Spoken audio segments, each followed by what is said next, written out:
Ladies and gentlemen, welcome back to the last day of Made in Brunel TV.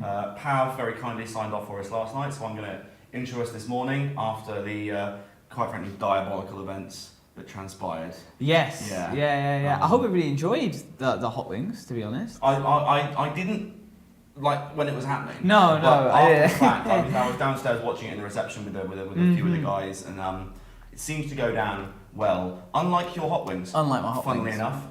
But I am here today wearing the shirt as a kind of homage to what happened. But no, as I said earlier, it's the last day of Made in Brunel TV. It's going to follow a fairly similar format to as it has been the past couple of days. Going to start off with some student interviews in the morning and then the first hour of the afternoon before we lead into the last student-led programming that will run until 5 o'clock. So stay tuned for us. Yeah, we've also got the the showcase is still happening, by the way, for 2 more days. So if you can make it down, it is a weekend. Please do try and come down to the Barge House, South Bank, Oxo Tower. We're here for, again, 2 more days. So yeah, it should be a good time. We've still got everybody exhibiting. We've still got loads of merch. I think pieces of merch sold out yesterday. Pieces of merch sold out. I know the single tones sold out. And the Lego sets. The Lecture Centre Lego sets are sold out. However, they are available on pre-order. Yes. So if you come down, you'll be able to pre-order one of those. Yeah. No, I think I want to get my hands on one of those. You reckon? So, yeah. I'm not sure. I might break the budget for me. It's all right. It's worth it. Is it? Yeah, it is. Okay, fine. So. Anyway, we will be back shortly with our first major project interview.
Ladies and gentlemen, we're back with our first student interview of the day for the major project. We're joined by Emma on the sofa, the couch. We still haven't come up with a name for that.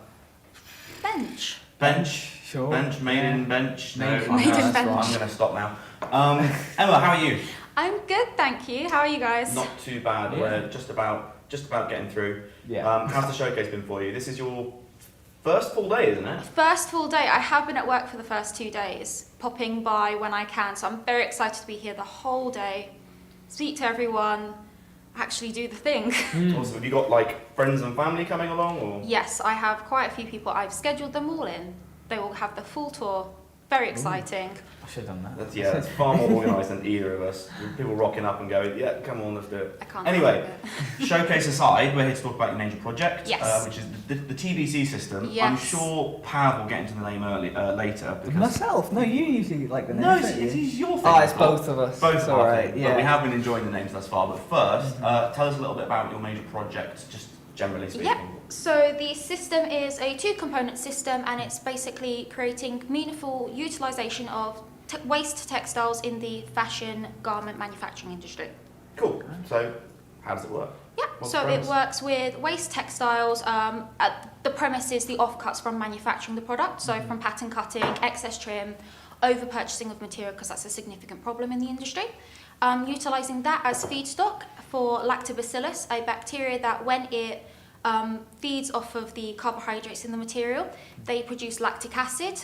The whole system is about collecting this bacteria and the lactic acid for polymerization to produce a home compostable PLA alternative to the clear plastic poly bags that clothing is shipped in now. Because regardless of how you want to look at it, even if they say that they're sustainable and they ship them in, like paper, like fabric bags, at some point it will be in a plastic bag, and they're all clear, they're all new plastic, and they are unrecyclable. So it creates a massive amount of waste. 150 billion garments are produced annually. Each one of them comes in at least one plastic bag. So it's a very wasteful industry. Oh, God. How did you go about kind of researching it, and then what was kind of like inspiration for wanting to tackle this problem? So the inspiration came from while I've been at university, I've been working as a stylist for a clothing company, and while doing that, I realised like each week where I worked, the location, at least 2,000 plastic bags were disposed of. Processing the clothing, processing the garments. I was thinking, this is really bad. There's no way that you can dispose of this safely. And even thinking, this goes to customers. No one knows how to get rid of it properly, because only 9% of all plastic sent for recycling actually gets recycled. So it's a massive problem that people think, oh, it's not too bad, fast fashion is the problem, but it's actually the infrastructure around this that's significant as well. And what about so obviously you're a product design student. Yes. But the thing, the lactobacillus. Is that the what? Yes, lactobacillus. It is LAB. Yes. Quite a lot of biochemistry almost going on there. Yes. So how did you go about kind of testing that without the aid of the workshops at Brunel? So I actually propagated the bacteria myself. So from rice water starches, the bacteria exists. You use an initial starter of low temperature pasteurized milk, just to give it that kickstart to feed it. You'll get it separated, which I did. I stabilized it with brown sugar just to keep it at like room temperature, not cool. And then I added that to both completely organic textiles and composite with synthetic textiles as well, just to see how the bacteria breaks down. And I had, in the completely cotton fabric, significant weave degradation within like 2 weeks. So it does work, and it does work for composite materials as well. So you can separate, it will feed off the organic part of it. The synthetic would need to be removed, so that's further development for this. But it's a good way of even utilising textiles that can't be recycled. Once it's a composite, you can't recycle that fabric whatsoever. So it's proof of concept. I've done that myself at home because it's very limited. But yeah, that's what I managed to do myself. No, it's really impressive. I think just the kind of ingenuity to go out and do that kind of thing yourself.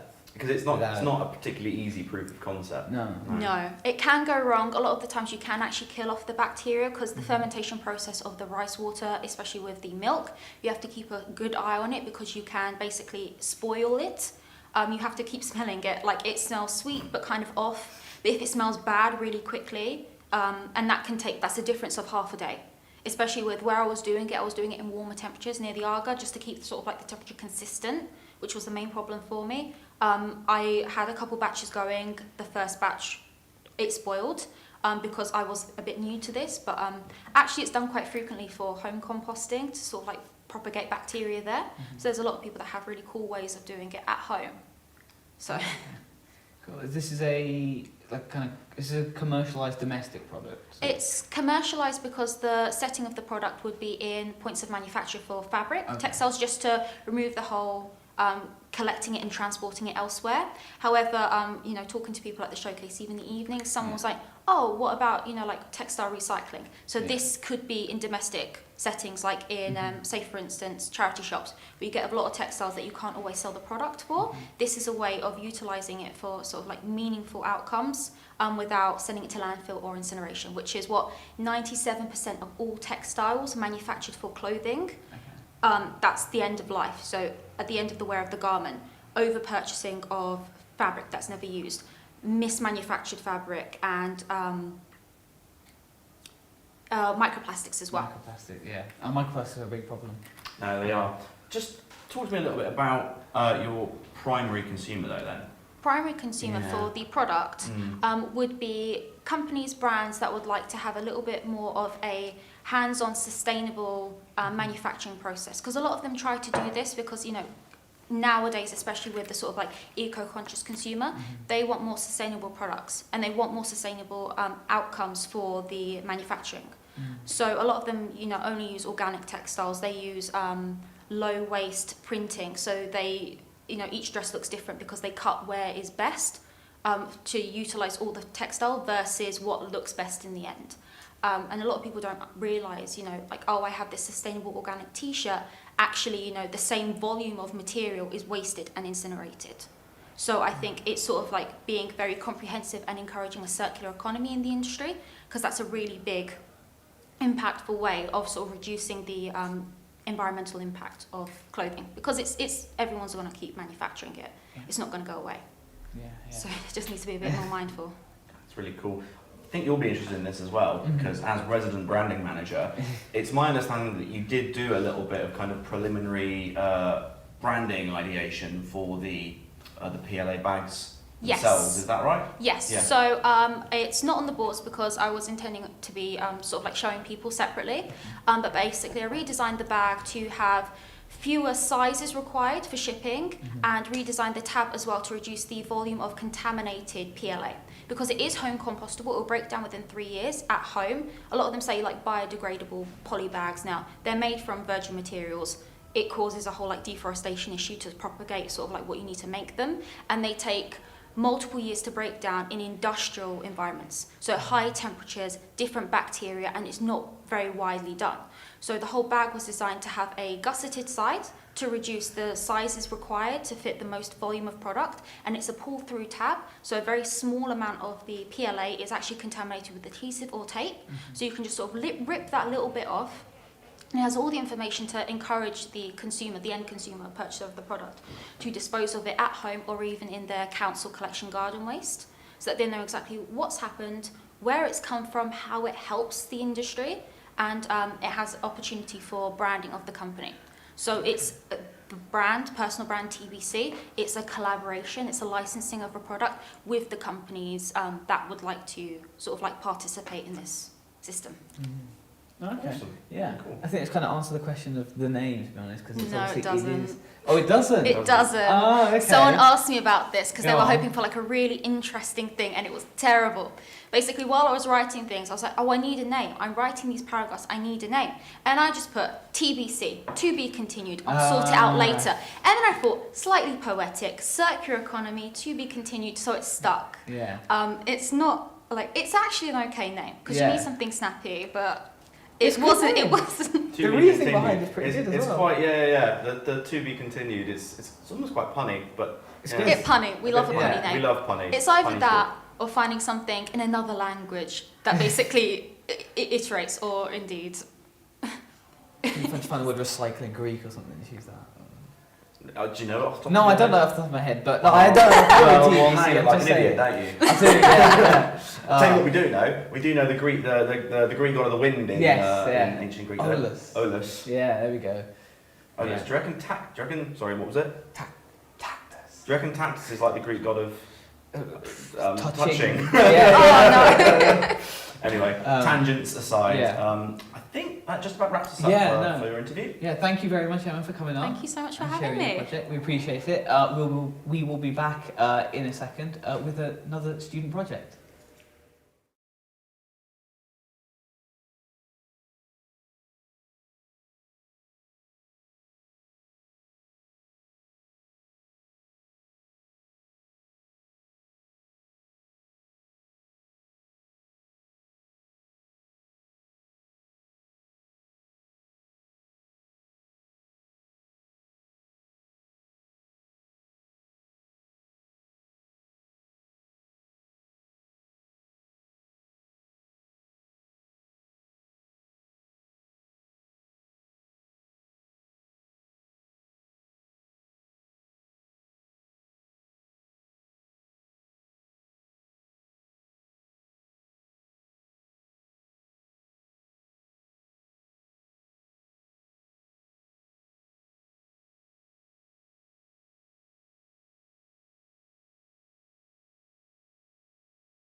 Welcome back to another student interview. We've got Yasmin here with her project Modus, and we've got a Viva presentation video, so we're going to show that now.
So that was Yasmin's Viva presentation video for Modus. Hi Yasmin. Hiya. Could you talk us a little bit around about your inspiration behind why you decided to pursue this solution?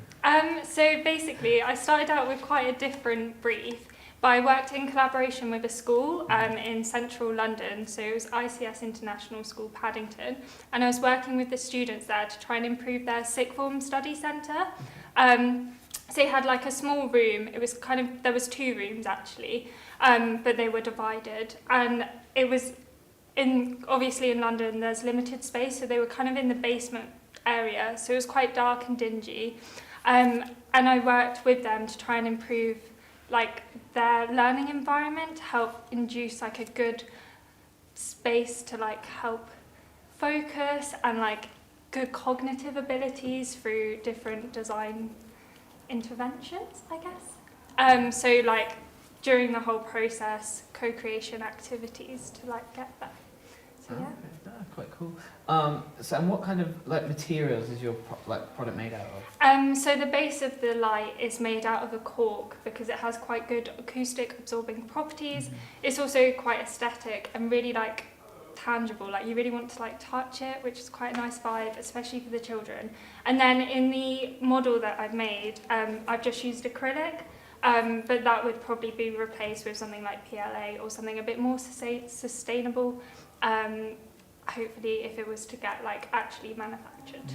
I was going to touch on that actually, your model, your prototype. How did you go about creating that? Because I think I've seen it and it works, doesn't it? Yeah, so Sounds so surprised. It works.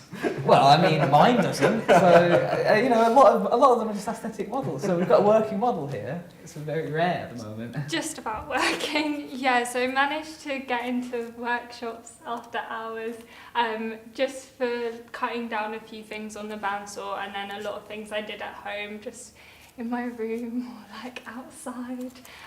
So it was a bit makeshift, to be honest, but yeah, I managed to get some lighting elements and put them within it. So yeah, it's not perfect, and there'd be a lot more I'd like to have finished off with the model, but it's nice to have something tangible and physical for the show as well, and for like just myself. Yeah, I think anyone that's made a physical model this year has done an excellent job. Wanted to talk to you a little bit more about the cork, because cork is something that I've also used in my major project, and the difficulties I have with it is that it's a product with it's a material with a lot of very desirable properties, but in terms of manufacturing it, processing of it, can be quite difficult. So what kind of manufacturing parameters did you explore for the cork part of the model? So just for my actual prototype, I ended up getting a block of cork and just cutting it down to size and machining it out of it. However, if it was actually to be manufactured, you can kind of, I think, compress cork and stuff into molds, I believe. Hopefully that's right. Please don't ask me if it's not. I think you're right. I think you can do so that was what I kind of suggested, but yeah. Awesome, really cool. Yeah, I think you have touched on the sound absorbing properties of it. Well, you were telling me about it. I directed you towards cork as well. Did. I feel like I've You're going to cork master. Cork master Crabtree. Yeah. That's the best nickname I've had in a very long time. Fair. Could you talk us through what each kind of light, how it affects the person, the user? Yeah, so basically the aim would be to have a free-flowing circadian lighting system. So you go from warmer tones all the way to cool tones, including a kind of bright white light. So basically that affects your mood, because everything, your whole internal functions run off circadian rhythms. So that's the sunlight and how that affects you.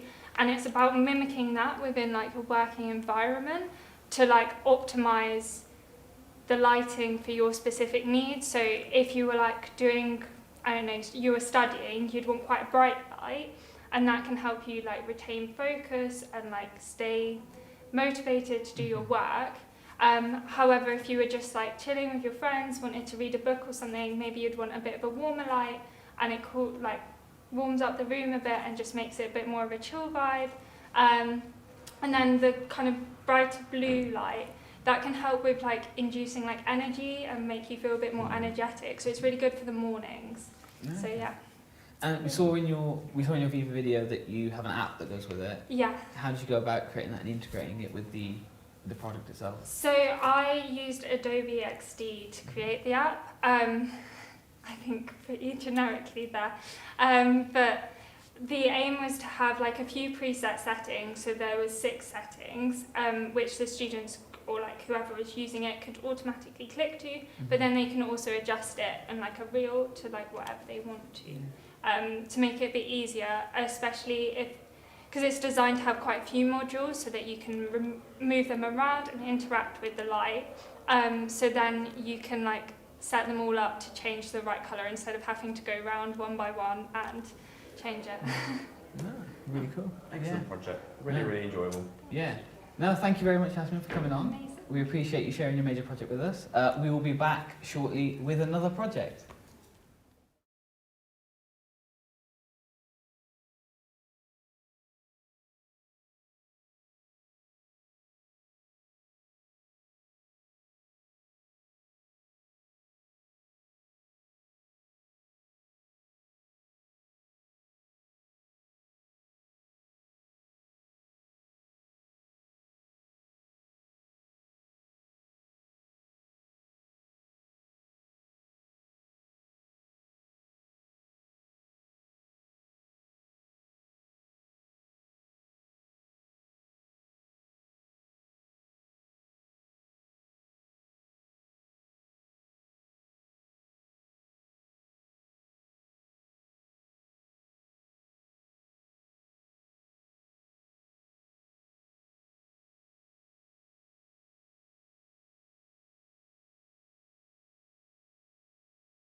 We're back with another major project, and we're back with another major project video. Andrew's project, Omni, has a video presentation, so here we go.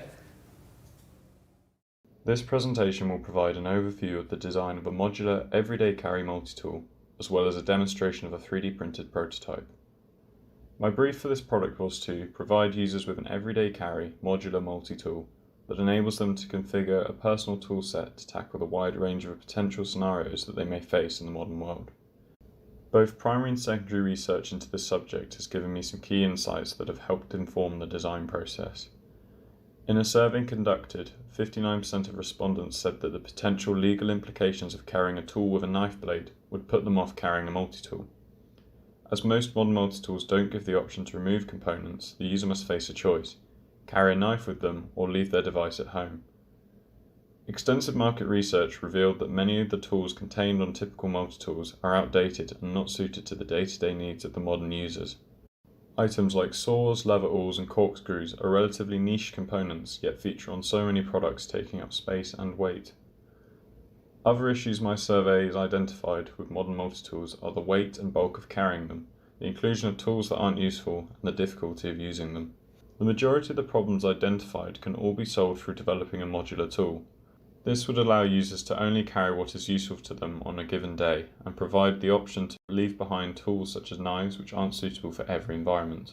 After exploring a range of solutions, my final proposal is Omni, a multi-tool that allows users to very quickly and easily select which tools they want to carry each day, connect them together into a discrete package, and carry it with them.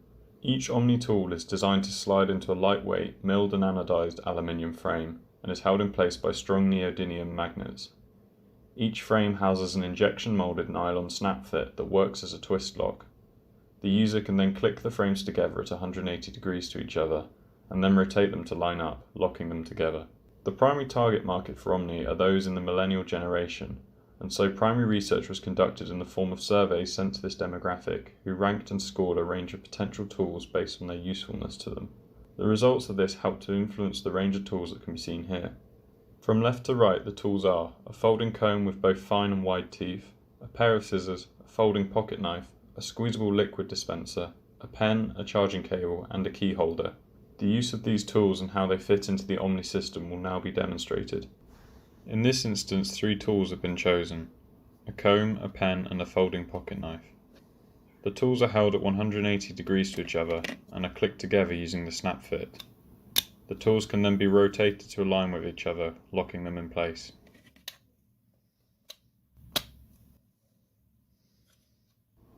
Protective covers can also be clipped to the outside of the tool stack, providing protection for the tools inside.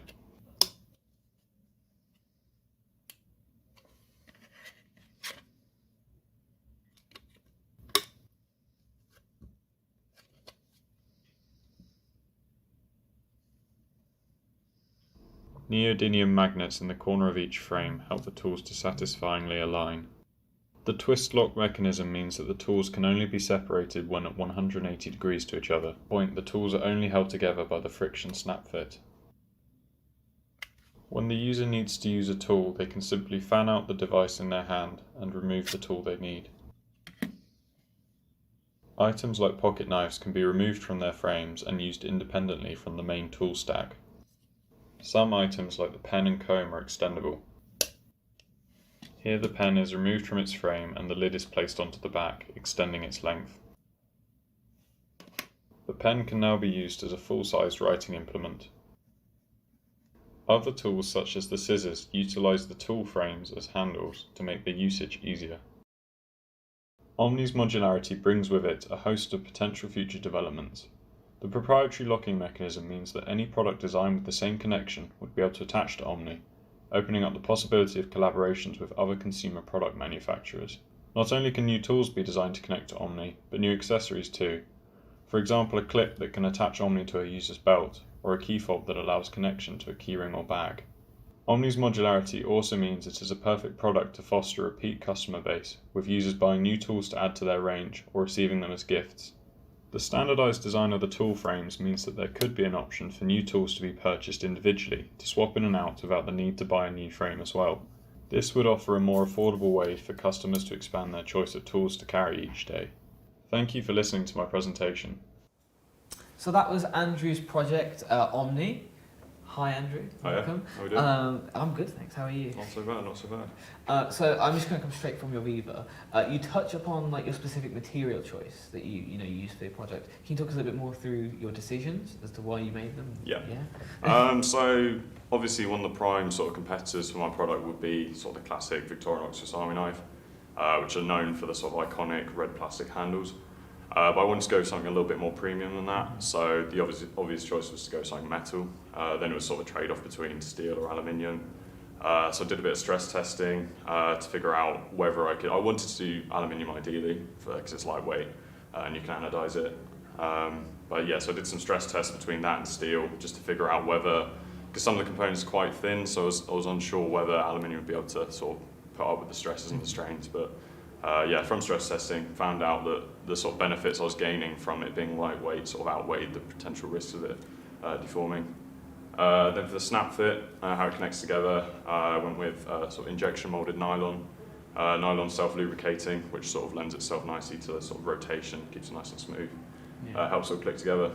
Yeah. No, it's quite cool. I'm a huge fan of modules. Yeah. Just in general, everything. I don't know if you noticed, everything I do is just modular. Right. It's a really nice buzzword, and I enjoy it.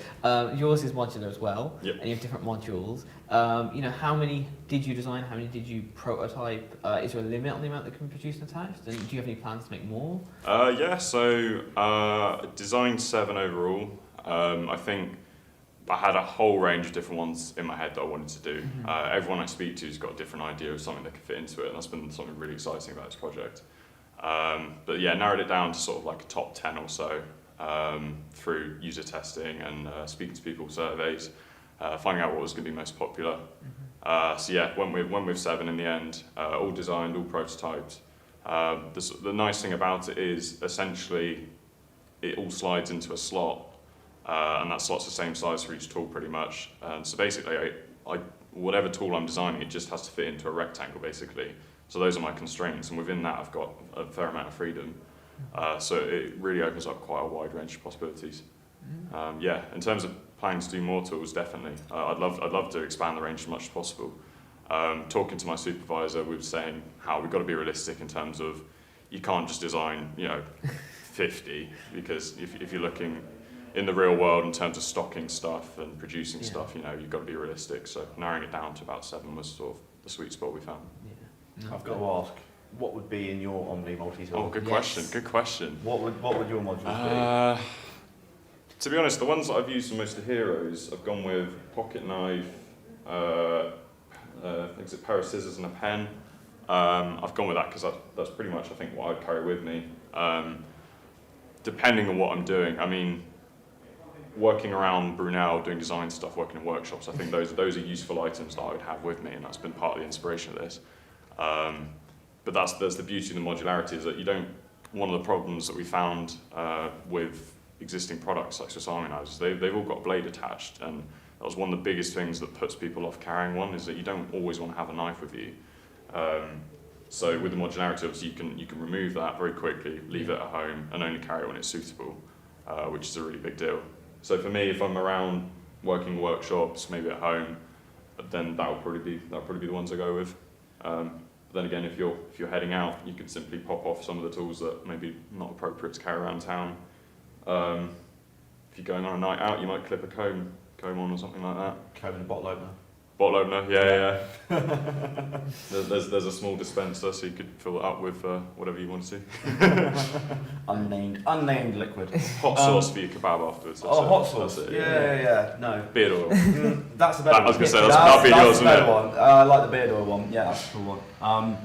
No, just explain to me briefly how you went about developing the mechanism, the snap fit mechanism, because that's kind of essential to this whole thing. Yeah. If that fails, then you can't. It lives and dies on that. So that was one of the biggest things about it, sort of technically, that I knew I had to nail. A lot of sketching, a lot of ideation, going through different things. I just wanted it to be as simple and as easy to use as possible. Like the sort of vision I had at the start was just being able to have these modules on your bedside table. You wake up and you literally pick them up, clip them together, and go. So initially I was thinking just a very simple press stud that would be But then the problem with that, you want it to be tight enough that it stays together and it's secure, but then also have a nice amount of rotation in it. So a lot of sort of 3D printing, prototyping, filling with tolerances, changing the shape and whatnot. And I basically found that the press stud, it sort of works, and it was hard because I couldn't actually test it with nylon, which is the proper material I would use. It was only with the resin we are using 3D printers. But I found after a while, even with the resin, it would start to sort of wear down a bit and come a bit loose. So I then decided to add a sort of locking mechanism to it. So it's very simple. It's just a sort of slight protrusion on the snap fit that then clips into a groove. When the tools are at 180 degrees, you can clip them together. So you've got the snap fit, and then the sort of protrusion slots into a groove, and then once you rotate it around, it's then locked into place. So you've got the sort of tactility, you've got the satisfaction of clicking something together, then you've also got the security of it locking into place. You know it physically can't be pulled apart when it's sort of in this orientation. Yeah, so that was the process then. A lot of back and forth with 3D printing and just testing it out, really. Sure. Awesome, man. No, yeah, really it's really good project. cool. Thanks, guys. No, thank you very much, Andrew, for coming on and showing Cool. us your project. We'll be back shortly with another major project.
We're back with a student. We've got Dan with us, and Dan's also got the third Viva video of the day. So here is Dan's Viva presentation. The Nova Equino is a modular lighting system designed to help improve employee well-being in the workplace. It utilises the daylight cycle to help regulate the body's circadian rhythm. The product works by using a daylight LED chip capable of replicating the wavelength and intensity of light from the sun. This is mounted to a circuit board with an aluminium backing for heat dispersal. This assembly is then screwed into a cold-forged aluminium heatsink to further aid with heat dispersal. Cold forging was chosen for maintaining the thermal conductive properties of the aluminium it is made from. In front of the LED PCB sits the polycarbonate reflector with a vacuum metallized coating, the same finish found on car headlights. Clipping onto the reflector is the lens frame, slotting through gaps on the side with legs to hold it in place. The polymethyl methacrylate lens clips into the frame, using protrusions on the inside of the frame clipping into gaps on the side of the lens. PMMA was chosen for its optical clarity over polycarbonate or acrylic.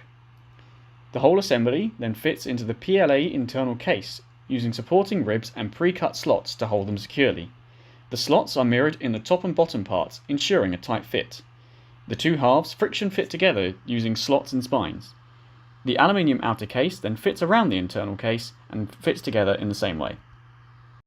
The main aluminium outer casing will be powder coated to ensure the durability of the product and protect the material underneath from light damage from being moved around and adjusted. The case will be available in the RAL colour standard options. This keeps the product in line with other products on the market that are able to be customised in the same way. RAL colours are a standard for European varnish and powder coating, similar to the Pantone colour spectrum for paint. Baffles will also be customisable, but available in limited colours.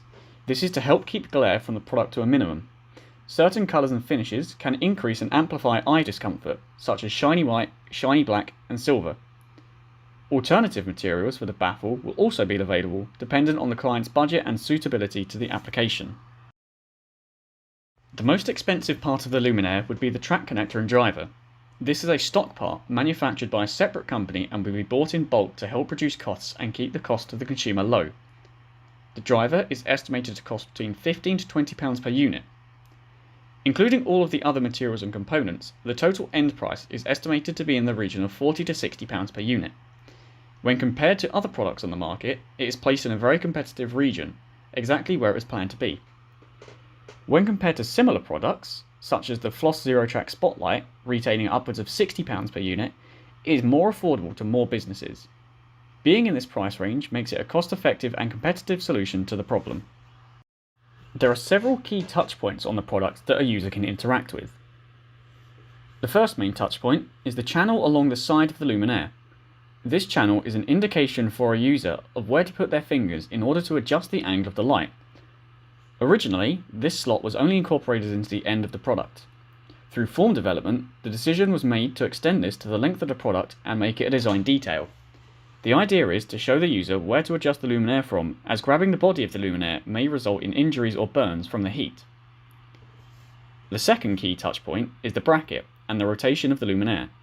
The rotation can be done by lightly gripping the bracket and pulling or pushing it to the desired position. The two differing materials on the bracket also create a visual appeal and serve a functional purpose, as the smooth plastic allows the parts to rotate within it better than the powder-coated metal would. The last key touchpoint is the track.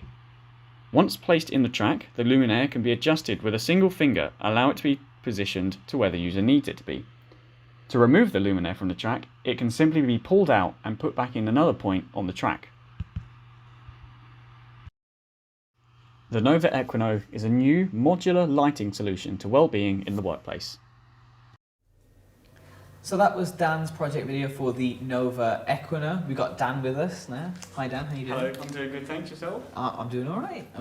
Thank you. Yeah. It's a fairly technical project. And do you have an experience in lighting design? Did that kind of help you with it? Yeah. So I spent a year working on my placement, working for DPA lighting consultants, and just also through that, like every week we'd have different companies coming in showing us their products and how they worked, what you could do with them, and just sort of like the different sort of combinations that you could have with it, whether it be for like an office or like an architectural project.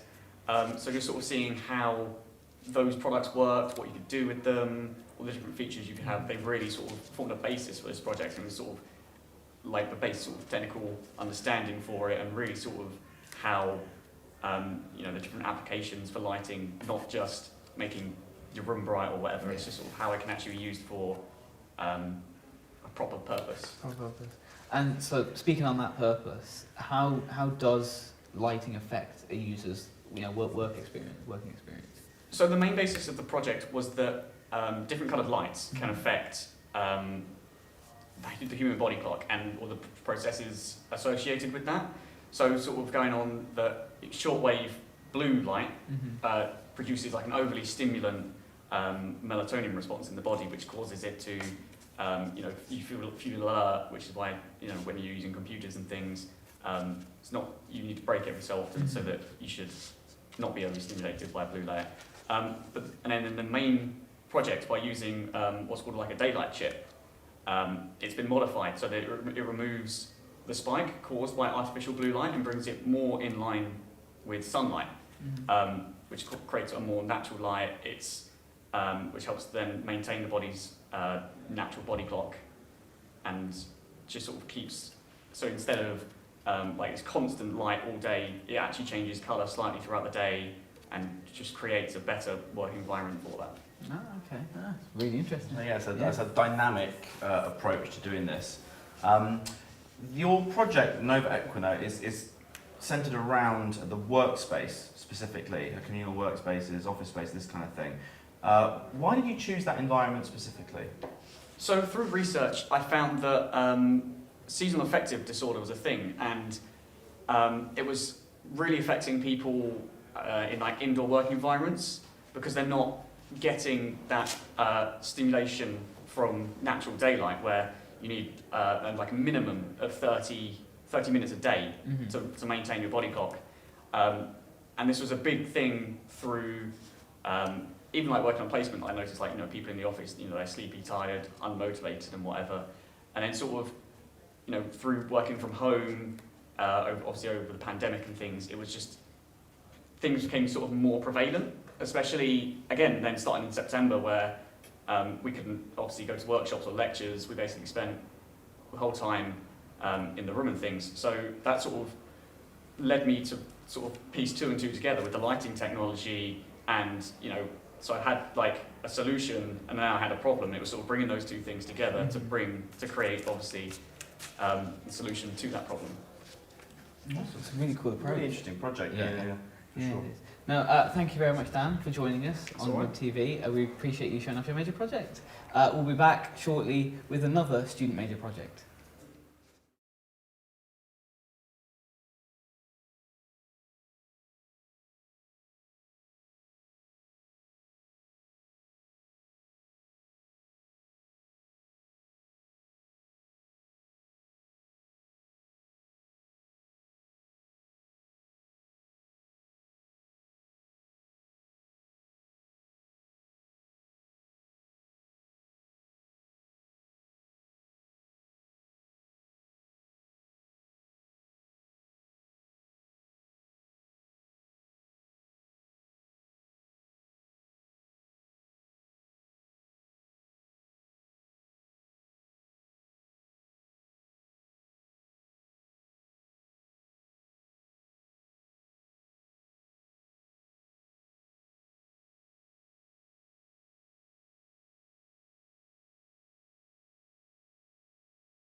Welcome back to Mib TV. We're taking a break from the Viva presentations for the time being to introduce Ed's major project. Ed, how you doing, my man? I'm doing right, thank you. Not seen you in a little while. How have you been? Yeah, not too bad. I've been living out the lockdown in the countryside. Yeah, whereabouts in the countryside? I live in Alton, so middle of nowhere, Hampshire. Middle of nowhere, Hampshire. Not too far away from me. I'm Wiltshire, so yes, yeah. Very nice, very nice. How have you enjoyed the showcase so far? Yeah, it's been good. I've only been here Friday and today, but so far it's been really enjoyable. It's nice to chat with people face to face about things. Yeah, I think that's we've had a lot of that. A lot of people mentioned that. Yeah.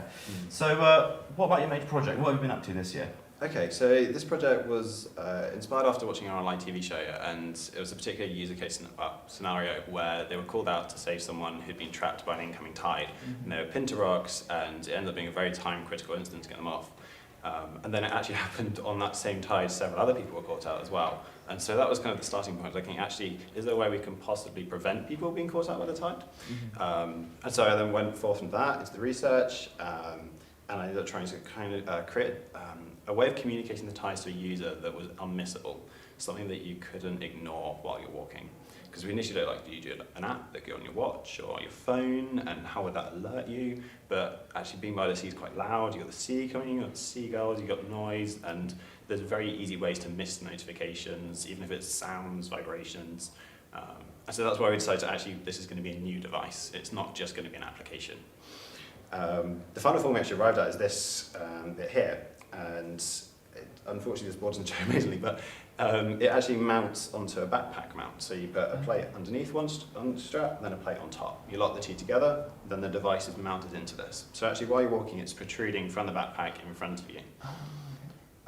It then communicates the actual tide through the light, so it changes by colour. So red, for example, tide's coming in, green, tide's going out, you're safe, you can relax a bit more. Then there's also auxiliary lights that come on at different points. Say, for example, I'm in an area that's known to cut off and completely flood. Then you have different alert lights that come on for that. And then, of course, it's all linked to your phone the whole time. So before I've gone for my walk, I've decided actually I'm going to walk from Swanage to Studland, perhaps. So I plot the route in, the phone then comes back to you, actually the tide's currently doing this. There are these dangers along the route, so you need to be aware of this before you go out. You then download that area and you go out for your walk. And the whole time the device is communicating with your phone using the phone as a GPS, so that it reduces the internal components of the product. And yeah, essentially as you walk, it communicates, tells what's going on, and it gives you warnings as you're going to try and prevent people from accidentally putting themselves at risk of being cut off by the tide. Essentially, yeah, sorry, that was a long explanation. No, it's the product in a nutshell. It's a very comprehensive answer. I do have just a follow-up question though, which is obviously knowing how to capture someone's attention requires a really good understanding of cognitive resources and kind of cognitive processing, resource competition. How did you approach that challenge? What research did you do? Well, one thing, because when I arrived at the idea of using light, possibly, we looked at various ways of using light. I actually am fairly close to an optometrist, and so I spoke with them for a while about how the light, your eyes process light, and looking at the best ways of what colours you use, where do you position it, what other people's peripheral vision's like, because this product, initially the idea was it was going to be really up close, perhaps in like a pair of glasses, and actually maybe people are going to struggle with that because it's a bit too intense, so actually let's bring it out a bit. But then it was also trying to balance up the issue that not everyone has the same vision. And that's why we ended up at this bar design, because then it means if you perhaps have a smaller peripheral vision, I can bend it inwards and it can be more in my field of view. I think you've cleaned up in my head some things about the product, which is quite good, because obviously I've read through your product and had a look at your board and everything, and I was a bit unsure as to how it was going to be used, but I think protruding is definitely the cool way of doing it. Yeah. I thought it would be down. I was like, I don't know how you're going to see that, but this makes complete sense now. So it's really good. Could you talk a little bit through the companion app then, how that kind of works with the product? Yeah, so the app is primarily for planning and giving you the initial awareness of where you're going. So within it, it has the information for your current location, so it gives you the tides throughout the whole week perhaps. It can be configured to what you need perhaps. And then it gives you the ability to plan your route and highlight anything preemptively, so that it kind of subconsciously puts that awareness in the user's head that actually, I know I'm doing this route, I know I need to watch out for these things. And then of course it has that communication the whole time between the two. One other thing we did integrate into it was within the app there's an SOS feature, so for some reason if I did end up in trouble, however unlikely that is, you can press the SOS button and it will take you to a page that uses a 3 words application. It gives you your almost exact location, which means you can pass it straight onto a 999 call handler, so it should give them a really a real certainty to where you are, which can then be passed on to whatever emergency services needed. So that's one of the key aspects. That's quite cool. Yeah, it's a really nice combination, interplay between the two, how the two facilitate and support each other. I quite like the obviously the bright striking orange colour there. I'm guessing off the top of my head it's very similar to a life preserver. Yeah, it was inspired by various marine safety measures and colours, really. Yeah. Not Pabst Blazer. Not Not that. You might have a hard time spotting that sea. Yeah. It's all going to get matted. It's currently. Oh no, poor you. Anyway, thank you very much, Ed, for coming on and sharing your major project with us. We really appreciate it. We will be back shortly with another major project.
And we're back after a short break to talk about another student major project, again taking a break from the Mib presentations, to talk to Ellie. Hello. How are you? I'm very well, thank you. How are you two? Not too bad. I think you're number 12 of the Mib team. Oh, I think 9. For... I think you've gone too high. Where do I get that from? I don't know where you got 12. You got 12 from the amount of people that have hit the mic. Oh, hit the mic. Yeah. But no, I think you're about the 9th Mib member. 9th Mib member. Yeah. So how are you doing? How's the showcase been so far? I'm good. I think it's been really good, really successful. I'm hearing a lot of positive feedback from everybody here. And yeah, not too hectic behind the scenes, which is nice. No, you are managing the event. Thank you, as are you. The event is being managed, which is always good. But always good. Showcase aside, we've got a little bit of time to talk about your miniature project. So let's hear it. So I designed Splish, and basically I got the idea for this project from looking into the United Nations Sustainable Development Goals, specifically that for responsible consumption and production. So I was looking into kind of how unsustainable the domestic water use in the UK is, and I realised that so much of the water that we use every day is hidden water. So it's from the food we eat and the products we use. All the water that's taken to produce them, we don't realise how much we're using. And so I looked into specifically food and how small dietary changes that don't have a nutritional impact can really help save so much water. So for example, swapping one meal that maybe you'd have beef, if you have lamb instead, it'll save a vast amount of water. So that was kind of where I wanted to lead people and just kind of inform them about these values, because there's no information out there currently. So I kind of wanted to engage the whole family, and I came up with an app-product combination. So the app is designed for the kind of mature user that does the grocery shopping, with also a kind of junior aspect for the younger users. And then the product engages people who don't want to use phones or can't use phones, and enables them to log their meals, and then meals that are more sustainable and points to gain supermarket vouchers. That's basically the essence of Splish. Okay, really, really cool. So there's an interplay between the user and formal retail outlets, formal supermarkets. So can you explain a little bit more about how that works? Yeah, so essentially Splish kind of partners with supermarkets. So the supermarket would get increased custom from the vouchers that users gain to spend there, and then in exchange Splish would be marketed in those supermarkets. Obviously there is a big push for sourcing foods locally, which is obviously better for the environment. So as well as a supermarket voucher redemption option, there's also kind of local shops, which would depend on the area, but that's where I'm proposing that Splish would go. Yeah, awesome. Also, why am I losing? So on the main product interface, I kind of want to create like a gamified aspect, so you can see who in the family has, reduced their water footprint the most. So for example, I just use myself as an example name. So I've got the biggest fish, therefore I've saved the most water this week. And then we have Joe's in the middle, and Toby's done terribly. He's at the bottom. I'm not being particularly sustainable. So does Toby get the least amount of vouchers then, basically? Yeah, Toby's doing really poorly. I'm afraid he'll have to work harder to gain top spot where I am on this interface. Coming for you. Watch out. Could you talk to us a little bit more about the kind of the branding aspect, the visuals, like why fish, for example? Yeah, of course. So I kind of wanted to create like a watery aspect, and I was looking really into how children would kind of see the interface, and I wanted to make it quite simplified but also fun and engaging. So I messed about with lots of little different icons, and giving an icon kind of personified effect really helps engage children, and the fact that these different colours are related to the avatars that you use when you create a profile on the app. And then the kind of backgrounds, I wanted to create like a wavy gradient like the sea, and the main brand colours are blues, which I did some research into how blue kind of portrays a brand, and often there's perceptions of trustworthiness and reliability, so that's something I really wanted my brand to echo. Right. Cool. I think the question that we have to ask, I don't know, name. Splish. Why Splish? Why not Splash? Yeah. So I was trialling different names to do with water. I tried things like Ripple, but obviously that's quite overused.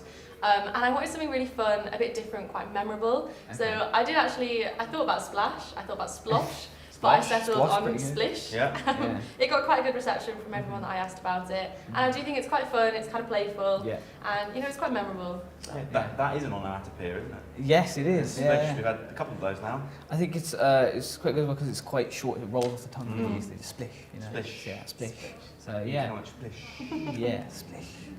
Why do you whisper everything, man? Seriously. Splish. Stop it. It's more atmospheric if you Stop whisper it. No, thank you very much for coming on, Ellie, and sharing Splish with us. Really appreciate it. We'll be back shortly with another major project.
Ladies and gentlemen, we're back with another student major project. This time we're talking to Juliet.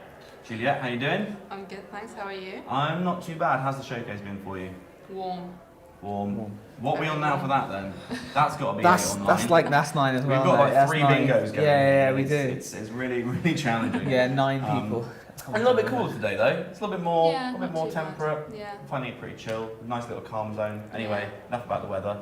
Tell us about your major project. So my major project is aimed at students and young adults. It basically was inspired pretty much by this year, the fact that we've all been locked in rooms that we don't want to be locked in for significant periods of time. Tell me about it. And I think a lot of people have suffered a lot more with depression than they would have normally, or other mental health illnesses.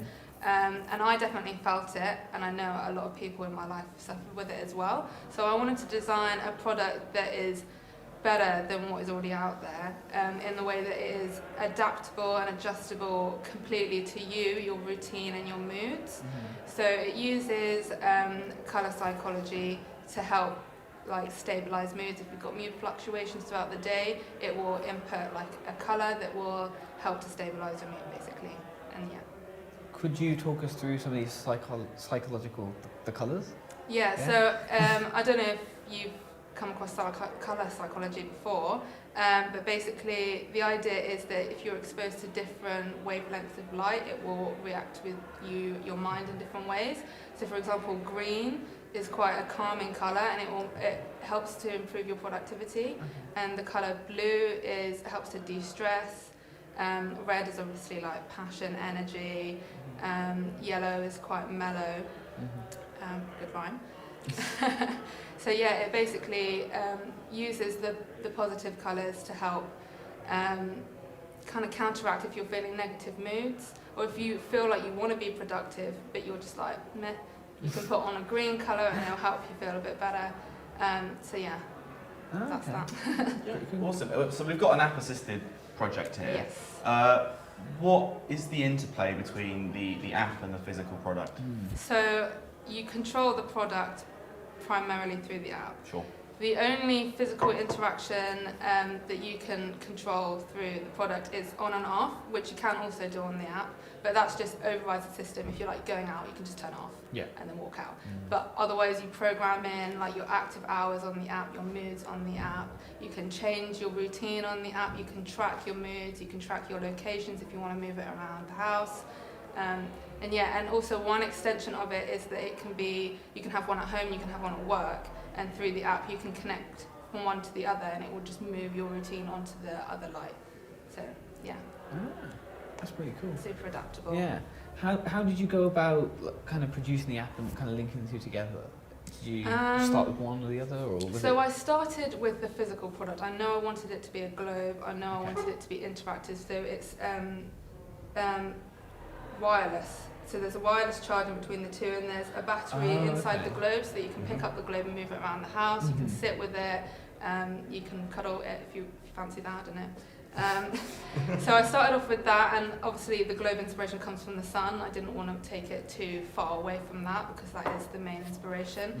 And then with the app, I knew what I needed to be the user to be able to do with the app.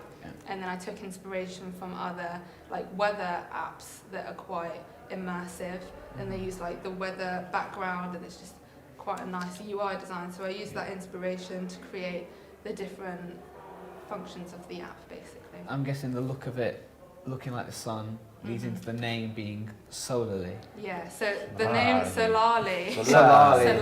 Yeah, solar and then only combined. Okay. So it's the only light you need. You don't even need the sun anymore. You've got this. Look at that. That's a bold claim. Well, I'm confident. That's awesome.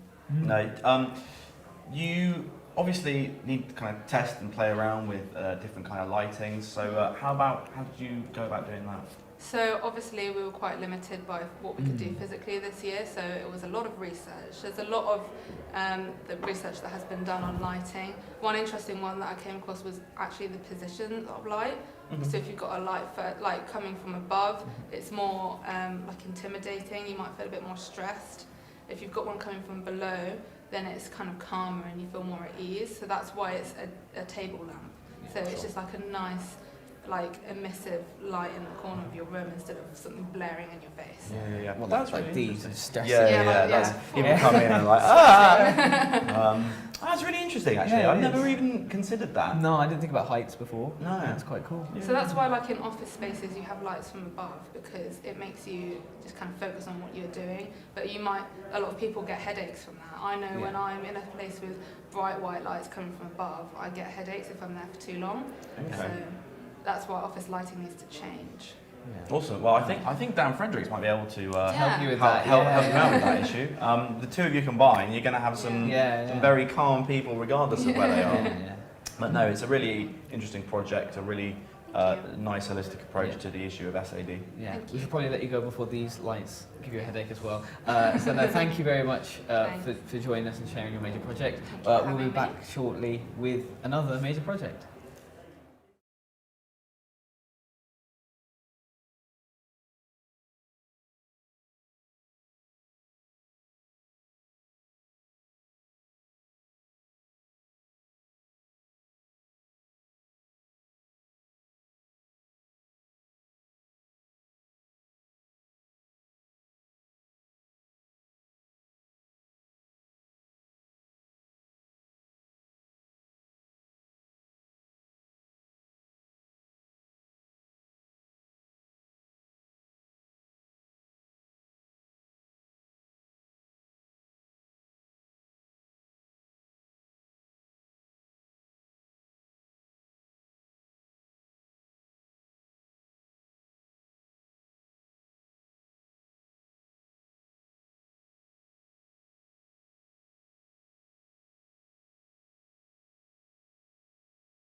Welcome back to another major project, and we've got Toby coming up. So why are you there, Toby?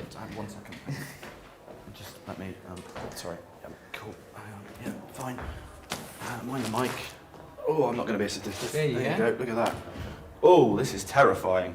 How are you doing, Toby? I'm terrified.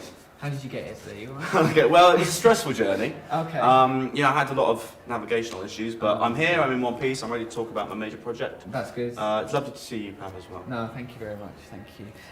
Yeah, so you know what? Let's just get stuck straight in. Let's have a chat about your major project. Would you like to explain it to us? Yeah, sure. So, I mean, fairly self-explanatory. It is a helmet. But I did play around with a couple of interesting concepts for my major project. Primarily, I was focusing on the idea of mass personalization and distributed manufacturing. Those two terms might not be familiar for people that aren't necessarily designers or designer ilk, but mass personalization is the idea that consumers want products specifically tailored to their individual needs. And that is it's tending that way in terms of consumer behavior, away from kind of the mass-produced stuff. You know, you think of Model T from Henry Ford, the idea of the production line.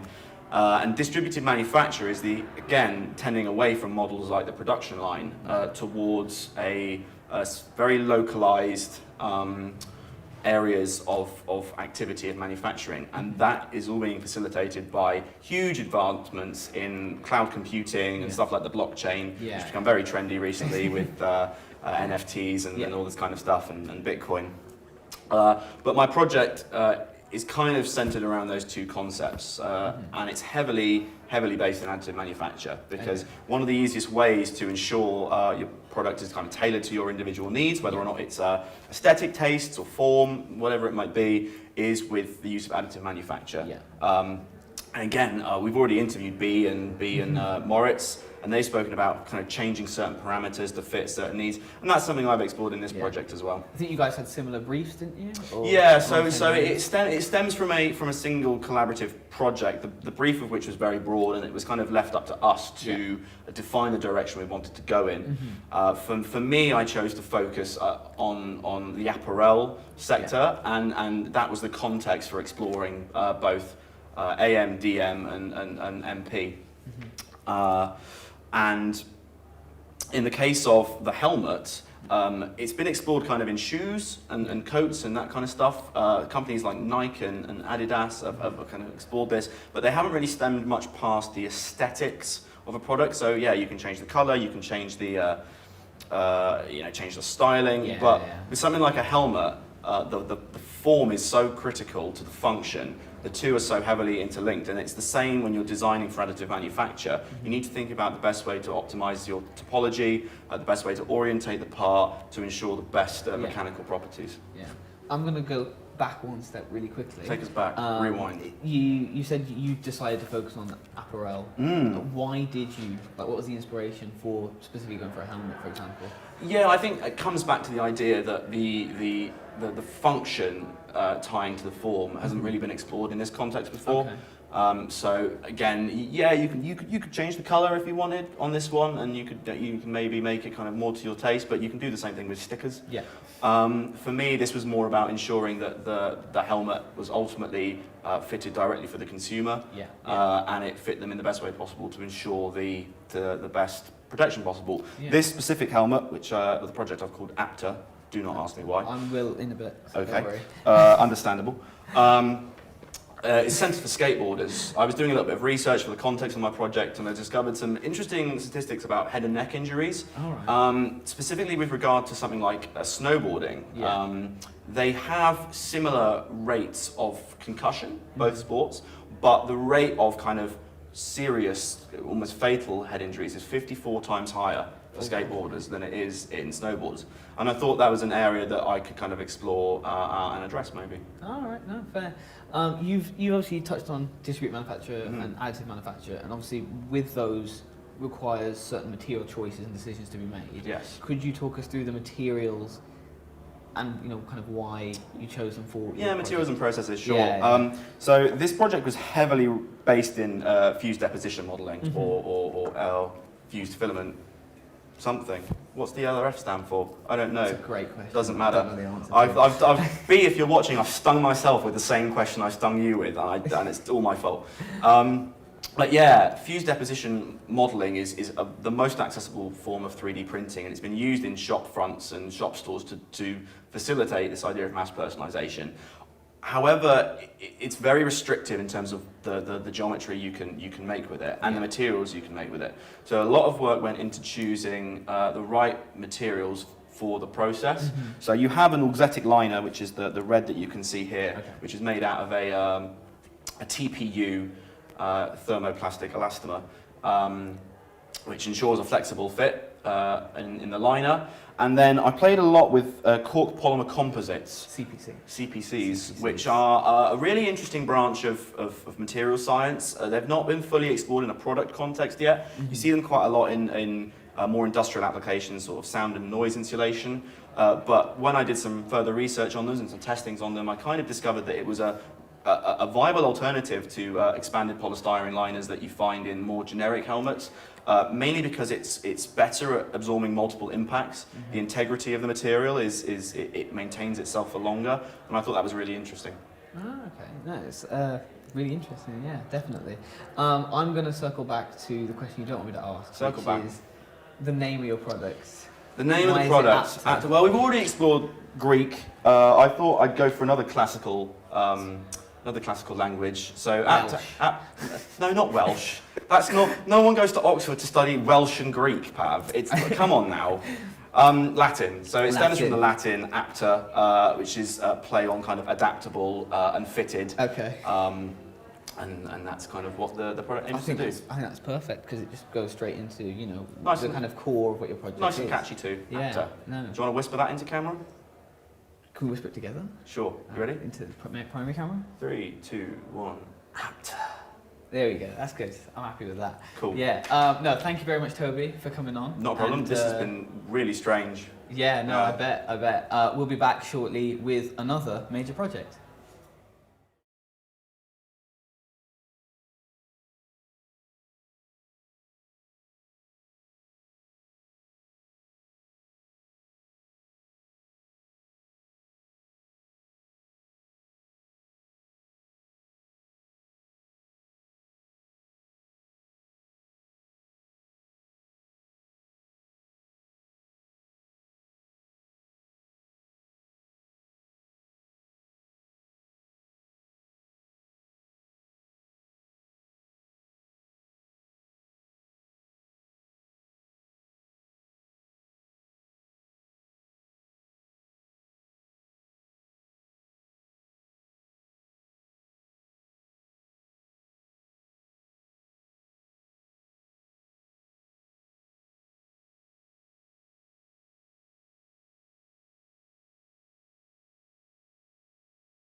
Welcome back to another major project. Another major project.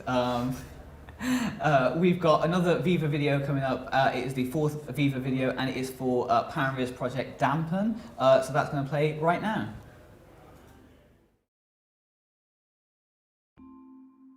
Free items given out on planes have been reported as highly unhygienic, most notably headphones, whose foam ear cups are hardly ever changed unless torn. Single-use earphones provide a solution to this problem, but contribute towards a larger one surrounding sustainability.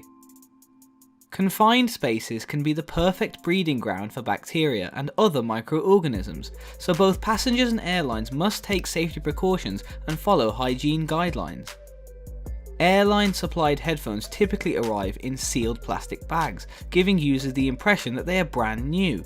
However, they are usually reused from a previous flight and have either been repackaged or, at most, sprayed with disinfectant spray. In 2017, it is estimated that the airline industry produced up to 5.7 million tonnes of cabin waste. Approximately 9.7% of cabin waste comprises electrical waste products, the majority of which is in-flight entertainment headsets. This is where dampen headphones come in, striving to achieve a more sustainable and hygienic flying experience. Dampen headphones can be reused many times by using replaceable water-soluble padding, providing an alternative solution to the existing IFE headphones on the market. The headsets are distributed to the passengers at the beginning of the flight and come packaged in a Kanga-style wrap that reduces a reliance on plastic bags.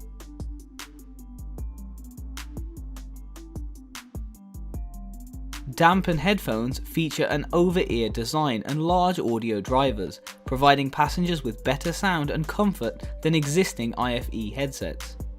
Once the flight has concluded, the headsets are collected up by the cabin crew and sent off for servicing. Dampen headphones are cleaned using the same process as seen with the used plates and trays from the flight.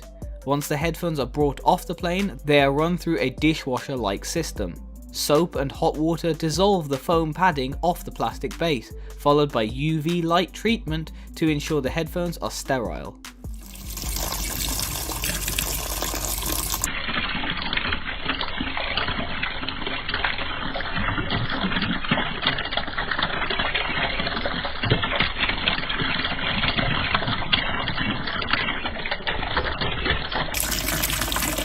I can just see water now. There we go. Once dry, new padding is fitted to the headphones, ready to be used again.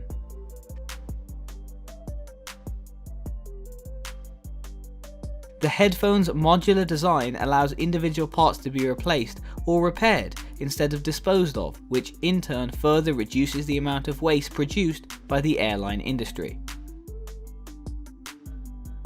Make sure your seats are in the upright position, your tray tables are stored away, and prepare for takeoff. Dampen has arrived. Thank you for watching.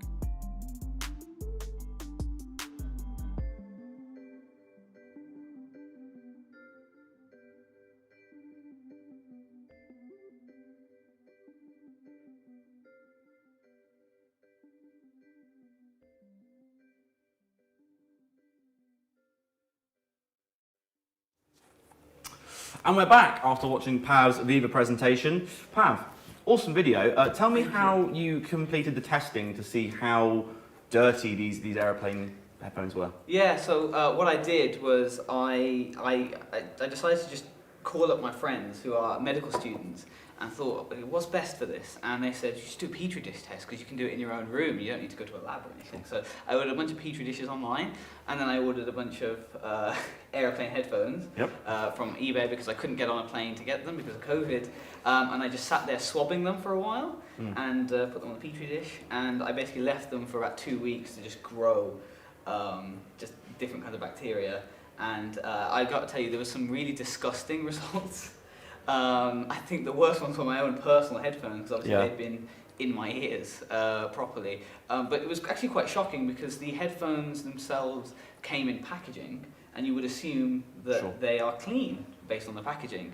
But they're actually not. There was, I think, on the in-ear headphones, there was yeast on the inside of the packaging, and there was an actual kind of like a bacteria or a fungus on the like British Airways and the Virgin Atlantic ones. So that's from my finding. That's encouraging. So that's not. I'm not slandering any company there. That's just what I found with the ones I ordered on eBay. That was quantitative, Yes. it's not an opinion.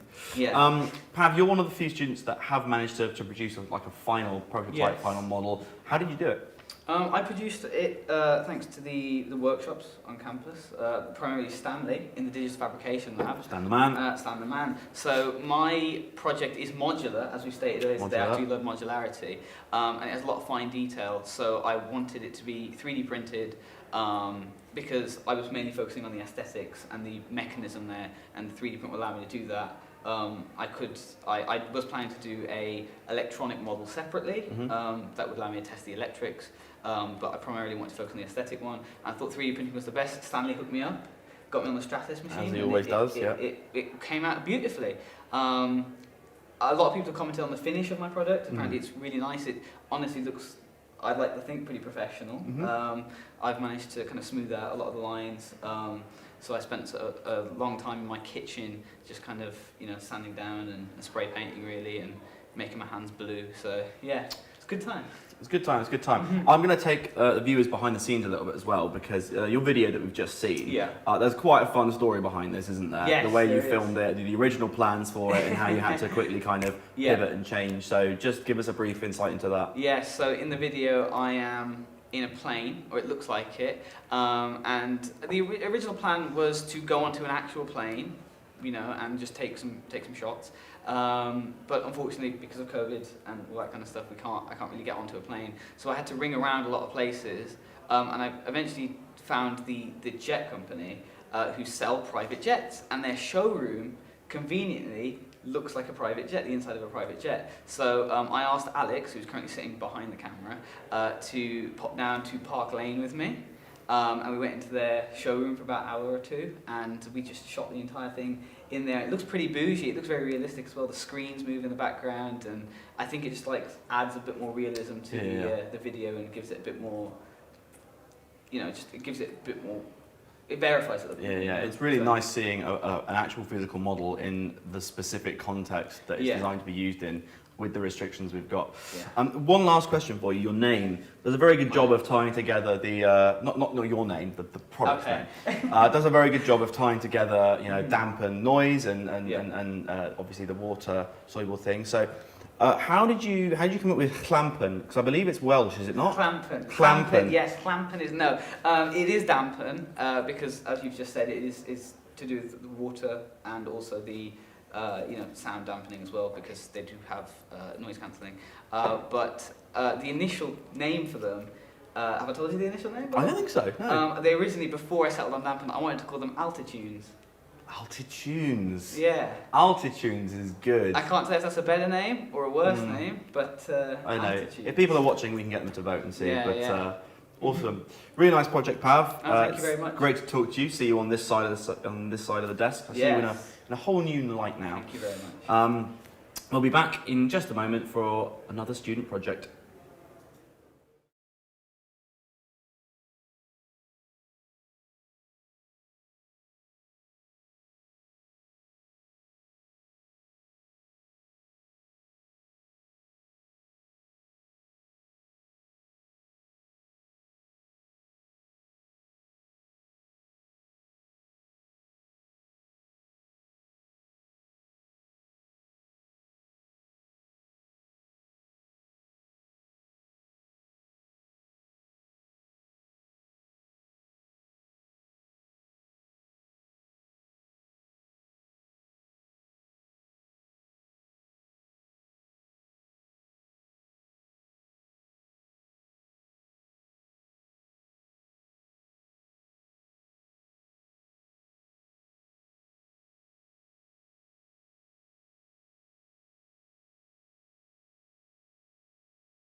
That was a good trip. I'm now back where I should be, on this side of the desk. Normal service has resumed. Yes, that's good.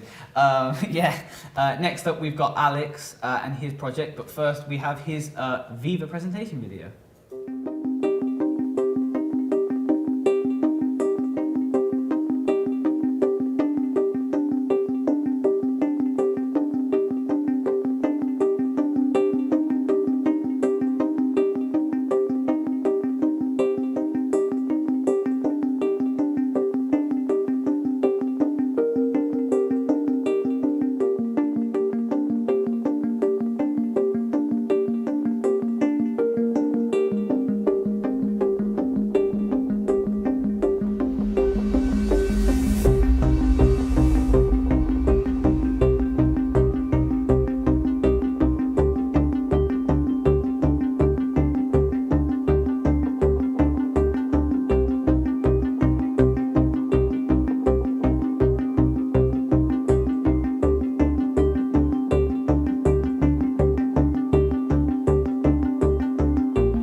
So that was Alex's Viva presentation video, and I think that he got a great use out of this hand model right here for the bit where I'm trying to... That was the best bit. Yeah. No, thank you very much, yeah. Alex, I loved your animation in your video. Thank you. What software did you use to create it in, and how long did it take you? Because it's just beautiful. Thank you, yeah. No, they were done in Keyshots, Okay.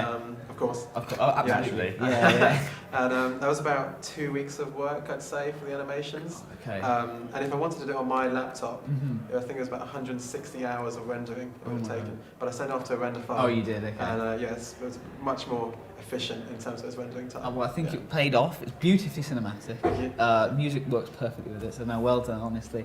There was also a lot of ideation in your video as well. And I know that there was a couple of pictures potentially on your board that I have seen of you doing like iterative models. What made you decide on your final shape, and how many models did you kind of go through? Yeah, so obviously there's quite a technical aspect to it, but I wanted it to sort of keep the form and function development equal. So keeping the form was important for me when I was going through deciding how the camera and all the components inside should work, and then how they fit into the actual product itself. And one of the challenges was that the camera angle needs to be looking down to get the perspective on the document itself. Yeah. And that can create quite a negative sort of emotion from the product. So it was trying to keep that downwards angle, but still making it look happy or friendly or welcoming. So that was why there was so many. It was about a month of just sketching, foam modelling, 3D printing to try and find the right look for it, essentially. Alex has just seen my face go like this, and I saw it. He was like, "Hang on, what's he got?" It's just hit me what it reminds me of. Yeah. the little Pixar lamplight. It's Yeah. got that Yeah. same kind of playful energy thing going on without being I mean, kind of. I've also had it looks like a nun before. It's been told No, that. I'm, Yeah. I'm sticking with little I the prefer Pixar lamp. Pixar lamp. Yeah, Yeah. really cool. Yeah. I did just want to bring something to your attention. Obviously, we've got the book, lovely book. The team, there you go, hold it up one more time. Look at that. The team spent a lot of time kind of proofreading it and making sure everything was okay and up to snuff. However, something snuck in. You've actually misspelt view in your title. I didn't realise. Mm. Oh, no. Yeah. No, well, the name was. I mean, I had the product and I couldn't think of a name. I actually got pretty much everyone in my family trying to come up with names for it, and I didn't want to go down the route of a Latin or a Greek or Welsh Welsh, name, as Touche. you discussed. Touche. I think, sometimes they can be overused, but I wanted a name that was a bit more sort of reflective of what it was, but simple, not kind of tacky in any way. So maybe, not iView, for example. But, iView. as Apple, I would have loved to have done that, but you just can't. iView. So I think it was simple enough, and it gets across kind of what the product does. Yeah. Hang on. No.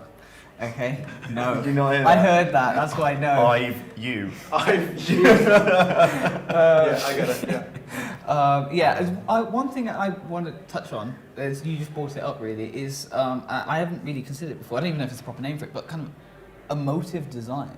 Yeah. You went for. Yeah.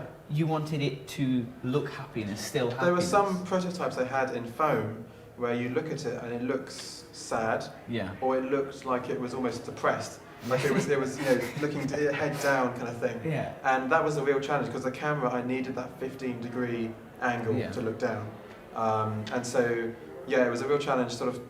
Originally it was much longer and making it more upright and almost a little bit more humanoid, without going full sort of body and head and shoulders. Just made sure that sort of emotion was a positive one rather than being negative. Yeah. I think it's a criminally underrated kind of aspect of design, especially with something that's so, it's designed to be on a desk, like almost constantly. It's something you're looking at, staring at, interacting with. And I think it's super, super important that you get that right connection. So. I mean, it's not. Good job. Again, I don't even know if it is called emotive design. It's not something I've heard about. I mean, a lot, so. it sounds right. It sounds like a designy term. Yeah. It sounds like a module, to be honest. It does, emotive design. Yeah. Gabriella might be able to Actually, shed some light I'm on sure that. I've heard it in car design, actually, emotive design, because that's quite And that's emotionally automotive. Automotive. There you go. There you go. There's another one. And on that note, we will end. Thank you so much, Alex, for coming on and showing your product. Yes. We'll be back shortly with the final product of this half of Mib TV.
We're back with Ollie and his major project, and I think at this point he's like the 12th Mib member to go on because we've just had 3 in a row. We're nearly. I think. So. Have we got? I'll just check the schedule quickly. Only a couple more. Only a couple more. Only a couple more. Yeah. Anyway, Ollie has a Viva presentation video, which he's going to play right now. Every day, the lives of 3 families are devastated by the death of a loved one to an asthma attack. It has been found that there are major avoidable factors in 2/3 of those that die of asthma. asthma affects 5.4 million, or every 1 in 12 adults in the UK, and around 3.5 million asthma sufferers are not receiving primary asthma care. In 2020, basic asthma levels dropped for the first time in 8 years. Adults are obligated to self-manage their condition, but without adequate guidance from an asthma nurse or a GP, this can become very challenging. Patients require annual review with their asthma nurse to ensure their medication is working and that it is being administered effectively. However, between appointments, patients and GPs remain in the dark over their condition. There is a lack of remote solutions to help adults manage their asthma. Without adequate personalised management, patients' conditions will worsen, which lowers their quality of life and can be life-threatening. Asthma costs the NHS £1.1 billion annually, of which 132 million alone is spent on hospital care, due in part to mismanaged asthma. Azine is a smart asthma management system that builds on decades of research into asthma management. Azine consists of a smart inhaler and peak flow meter that can communicate with a companion app, which digitizes data and creates a personalized and user-friendly system that covers all asthma management needs. Azine focuses on 3 main areas: effectively administering inhaled medication, measuring and tracking peak expiratory flow, and monitoring user triggers. These key areas help improve patients' quality of life and significantly reduce the risk of an asthma attack. Azine can administer both dry powder inhalers and pressurized metered dose inhalers, preventer and reliever inhalers, all in one device. By reminding users when to take their medication, Azine can help improve patient adherence rates. Up to 92% of patients are believed to misuse their inhalers. Azine's app prompts users to check their inhaler technique every 3 months to ensure they correctly inhale their medication. Azine also offers peak expiratory flow functionality. By changing out the mouthpiece, the user can measure their peak expiratory flow rate, or peak flow. The companion app displays data over time. The user can see if their condition is improving or deteriorating over time and contact their GP if necessary. Azine comes in a charging case that keeps the device fully charged when not in use. The device itself has a battery life of up to 2 weeks.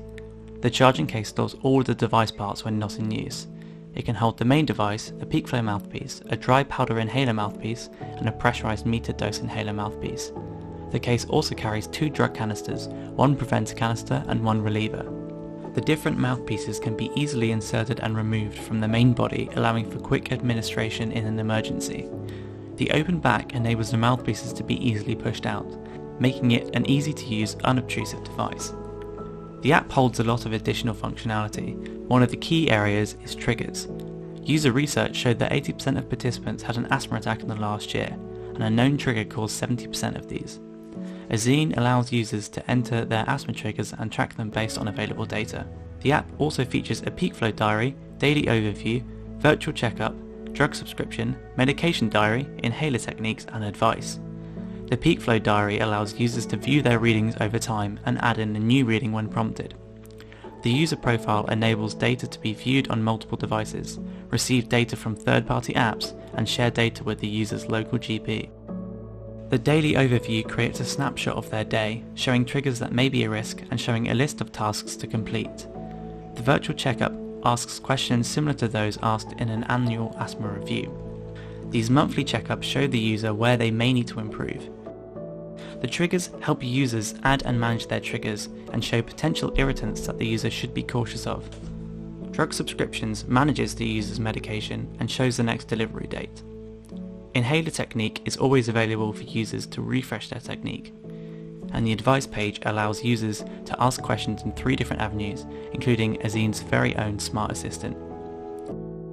Azine will benefit both asthma sufferers and GPs. With much more patient data available, both GPs and the patients will have a much better idea of how well the asthma is managed, allowing GPs to analyse and respond with the most suitable treatment.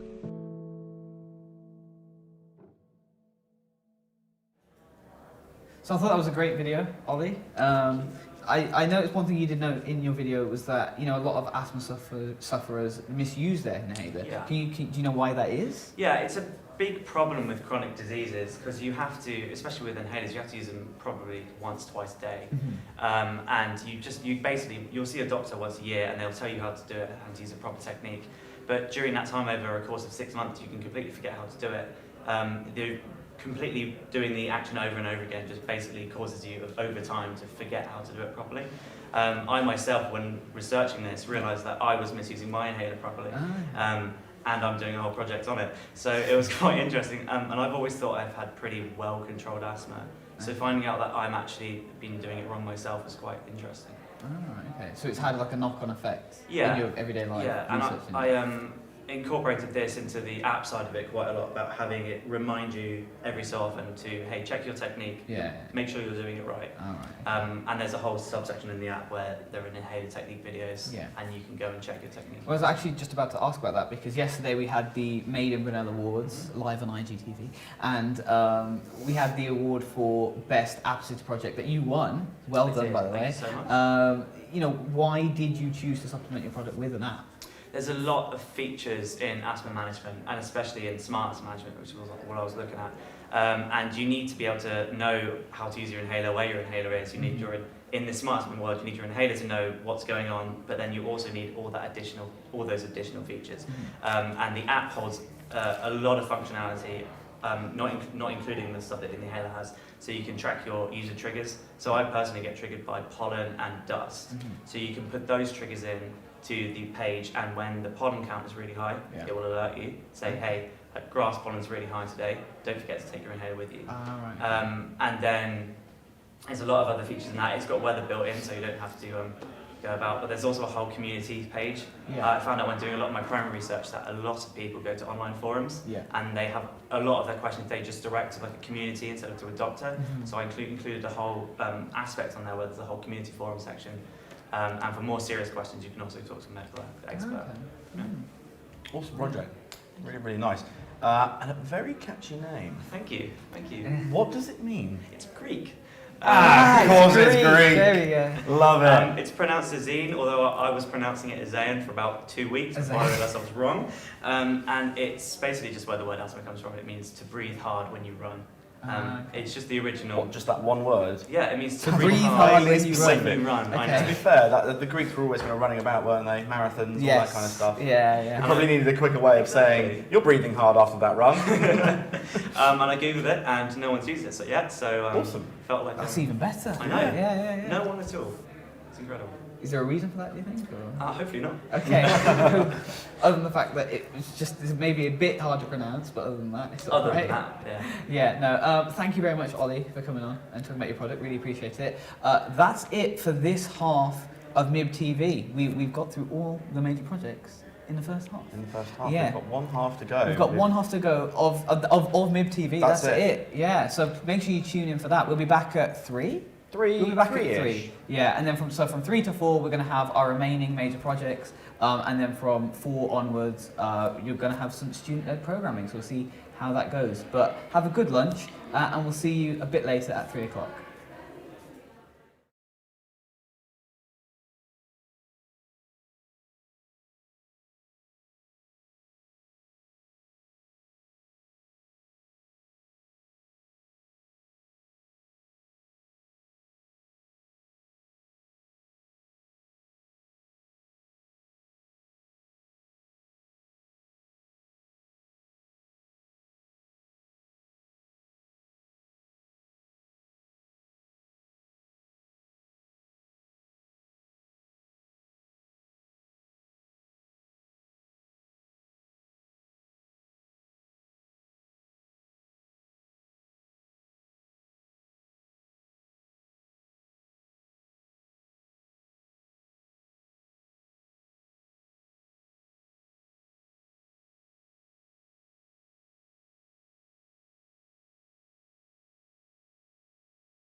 Welcome back to what is officially the last segment of Mib TV for the Above the Fold showcase at the Barge House. Pav, how are you feeling? Sad.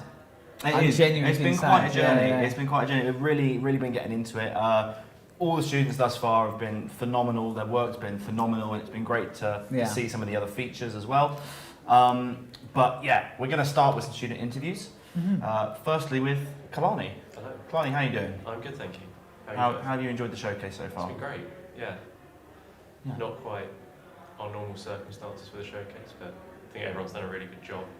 It's been a real success. Yeah. Awesome. Well, thank you very much. I'm glad you're enjoying it. But tell us a little bit about your project Mono. So, Mono is a integrated guitar system for beginners and hobbyists. The project kind of stemmed from personal experience of learning guitar when I was young, then giving up, years going by, picking up the guitar again, not knowing really where to start. So I found through my research that beginners and hobbyists make up about 45% of total sales per year. However, 90% of those players will give up within the year, if not the first 3 months. So Mono kind of aims to tackle that issue and keep users engaged from the very onset of learning. So generally, electric guitar players will use effects to change their sound to sound like the players they want to, like the players or bands that they like. But that is quite a difficult thing to access, as it requires some kind of understanding of electronics to power these things, and kind of amplifiers and effects combined are quite bulky systems. So this kind of aims to improve the portability and accessibility for those users. Awesome, really cool. So, this is on your board there, you've got kind of like 3 components lined out. So, how do the elements of the system kind of work together? Give us a little bit of a breakdown on how it all works. Yeah, so over here we've got a wireless signal transmitter. So that's plugged into the guitar and will send the signal to the mobile app, which is then used to configure your personal sounds, which you can combine, change the order, to suit whatever sounds you want, to sound like the bands you like. You can connect with friends who share their sounds based on bands they like. You can connect through that. You can then use that to configure how you use the controller, which is used with your feet, so you're not interrupting your guitar playing. So you can use then the controller in either a navigation mode, so the switch on the left would be to go back an effect, the one in the middle would be to turn the current effect on or off, then the switch on the right is to go to the next effect. Or you can use it as an ABC, so you can always set presets, so you can combine sounds, assign them to each switch. So say if you're playing along to a song that has different sounds throughout, you can kind of cue those and turn them on and off if and when you want to. The dial at the top is also a pressable button, so you can use that to change parameters within the app. So what you're doing with the board will be kind of relayed in the app, so you're not going to keep going back to your phone, you can do it on the go with your device on the floor. Sure, that's really cool.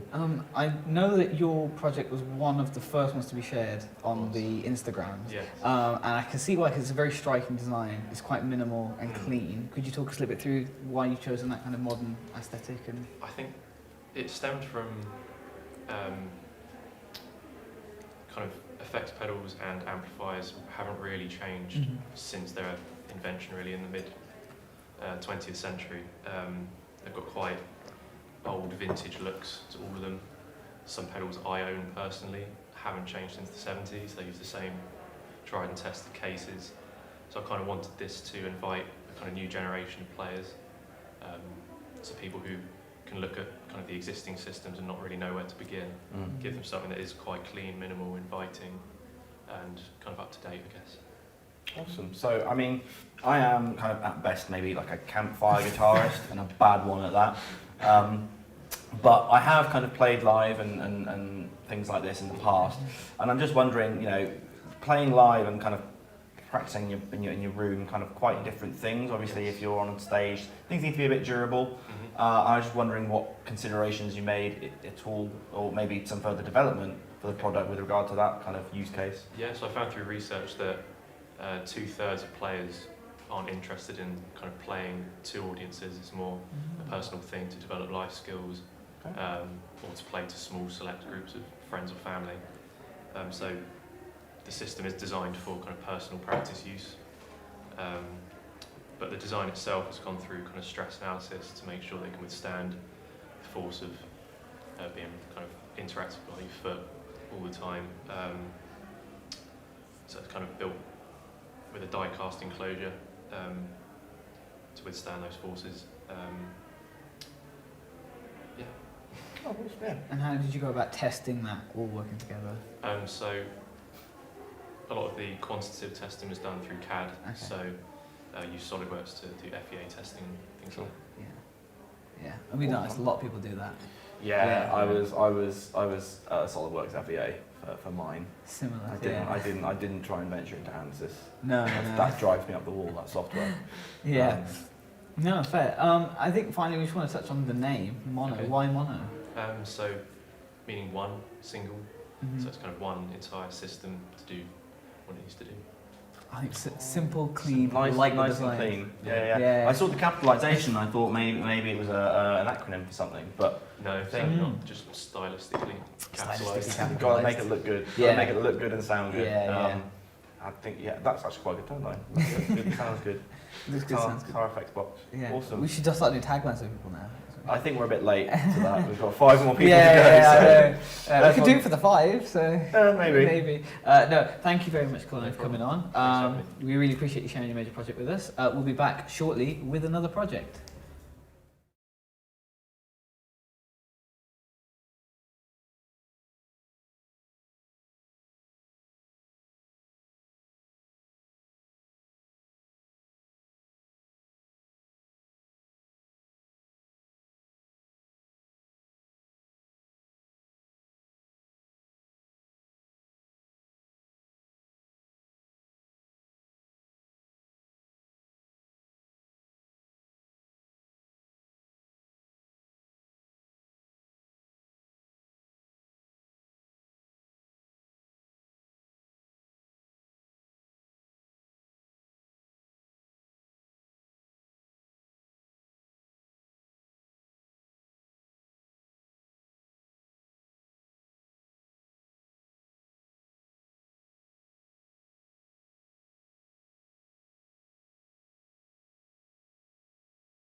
Welcome back to Mib Tv. This time we're joined by Lou on the couch, on the sofa, on the bench, whatever you want to call it. Yeah. Graham Norton-esque kind of dealio over there. Yeah. Lou, how you doing? I'm good, thank you. How are you both? Yeah, not too bad. Not too bad considering it's what, 3:10 in the afternoon. Yeah. All right. How have you been enjoying the showcase so far? I've really enjoyed it. It's been nice just to even catch up with people because I haven't seen some people for like 2 years now, so it's been lovely. 2 years. Yeah. All right. Take 5. I just thought about it. But yeah, no, we brought you in today to talk a little bit about your major project. So the mic, the stage, the bench is yours. Thank you. So my major project was called Wonder, and it's an app which enhances the online shopping experience of cosmetics. It's also a plugin as well, so safer on a desktop as well. So essentially it's an app which connects users together to recommend different products to each other, and also it's got AI in the app, so to recommend specific products for the users as well.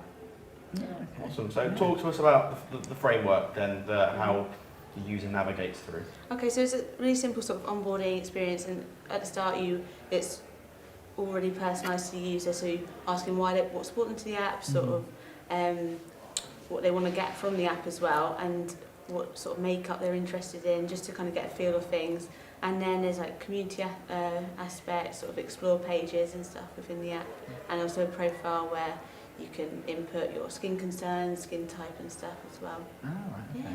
Yeah. Obviously, I enjoy branding and everything. Could you talk a little bit more about how you brand it, why you brand it, what you did and stuff? So I wanted to use sort of skin tone sort of colours within the app, instead of the classic sort of pink for like cosmetics. It's kind of stereotypically like girly sort of thing. So I wanted it to be a bit more inclusive. So I went for more sort of neutral sort of skin tones with a little bit of pink, just for just got to do it. And and I really like it actually. I wanted to make sure it's a really inclusive app, like I said. Yeah. So how did you go about ensuring that then? So I wanted to, for example, in any imagery or anything like that, I just wanted just an accurate representation of like today's society, and there's a little bit on the app sort of like about black-owned businesses and LGBTQ plus businesses as well, to make it a really inclusive and environmentally on the app. Yeah. Okay. Yeah. From the business side of things, is this the kind of app that would you like partner with other companies, whether retailers or cosmetic brands? So essentially I'd want sort of brands to be included within the app, so maybe they pay to be showcased on the app, or whether it be affiliated links. So when you click, so you can't buy directly from the app, but it will take you to different websites and options where you can purchase it from. So that could be a way of making a bit of money for them as well. Okay. Fair. Yeah. Fair. Yeah, so it's one of the very few projects that we've seen that is entirely app-based, entirely digitally based. And I was just wondering whether or not that was something you were intrigued with from the off, something you were interested in right from the beginning, or how it evolved?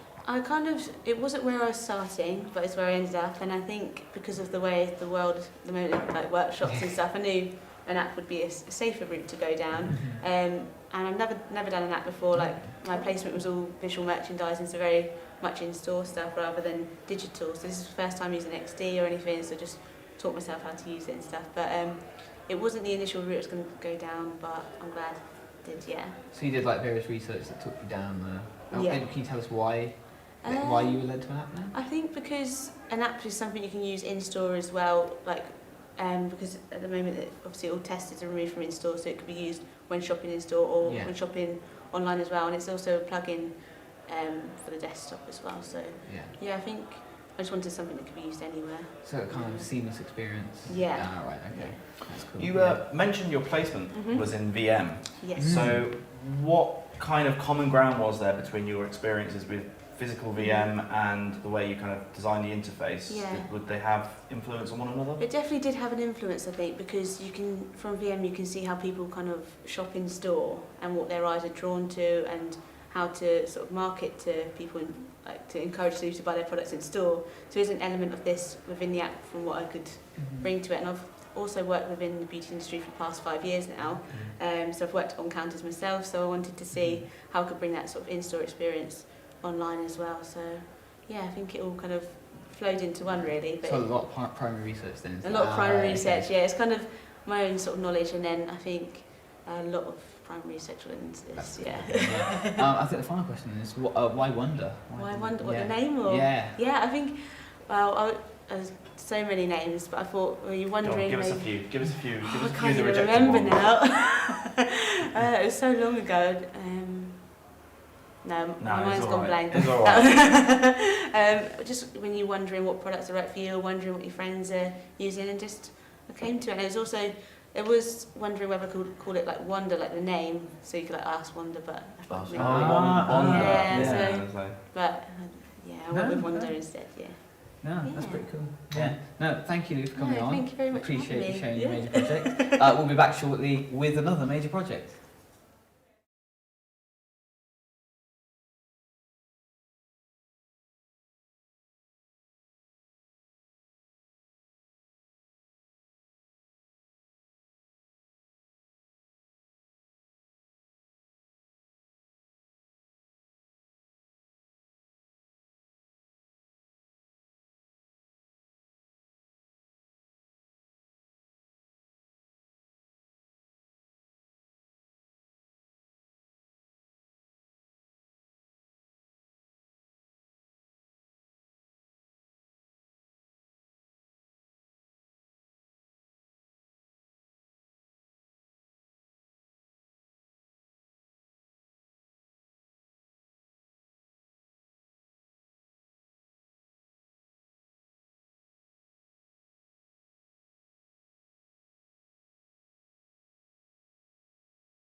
Thank you for joining us on Mib TV once more. This time we're back with our penultimate Mib team member, Yes. Alison. How you doing? I'm doing pretty good, thanks. How are you? Yeah, not too bad, not too bad. How was setup and the show been so far for you? I felt like I was missing out a little bit with setup because I had to travel quite a long way and didn't get here until the day before the show started, but it was still definitely a workout, very sweaty. Yeah, it was. It was baking hot, but yeah. Weather aside, we're here to talk about your major project. 10. Yes. Weather aside. 10, yeah, weather aside. We're here to talk about major project, so please give us an idea of what you've been up to. Yeah, absolutely. So I spent my 12 months of placement with a well-known cosmetics company based in London, and I did a lot of work in visual merchandise and point of sale and window displays and boutique designs and things like that, and I noticed that there was a very big opportunity to help reduce the amount of energy consumption, material wasted and carbon emissions in window design specifically. So I designed a service-based solution, which is a trio of deliverables consisting of a set of guidelines, a sustainable label and an incentive software called Sustain Me. Oh, okay. So how would this work then? How would you interact with it? So it applies to several different groups within the company that I worked for. The guidelines were based or intended for the in-house designers who worked on the window displays themselves, and it gives suggestions on what materials to use and sustainable packaging, methods of manufacturing, and also materials that can help to disperse light with LEDs so they don't have to use as many, thus reducing energy consumption. And then the second thing was the sustainable label, which is made out of recycled marble sin paper. So it's a lot more sustainable, it requires a lot less water and uses waste mining materials, so it's a very cool kind of up and coming material in the sustainability world. And that label is placed by designers and manufacturers onto the aspects of the shop window displays that are recyclable, so that then after the campaign is finished and the shop workers who are taking apart those displays can see those labels on the on certain parts of it and certain materials, they know to differentiate those from the ones that are not sustainable so that they can be recycled. And the whole goal of the incentive program entitled Sustain Me is to change the behaviour of those shop workers who are very used to just taking everything and putting it into a skip. So it's very much to just sort of help them to understand the impact that that's having on the environment, and it's a really good way for them to sort of to use this system within their point of sale tills and win prizes through it. So they basically insert their disposals into the software, into their account on the POS till, and their disposals then verified by their line manager. And as soon as that's been done, then the next point will turn green once it's been verified on their progress. And as soon as they've finished all 15 of their disposals, then they can redeem it for a prize from the company. Ah, that's quite cool. Awesome. Yeah. Really interesting. So, system design is something that we, in terms of the course, is not covered in a great deal of depth. And I'm just wondering how you approached designing the system and how it maybe differs from a product-based solution. Absolutely.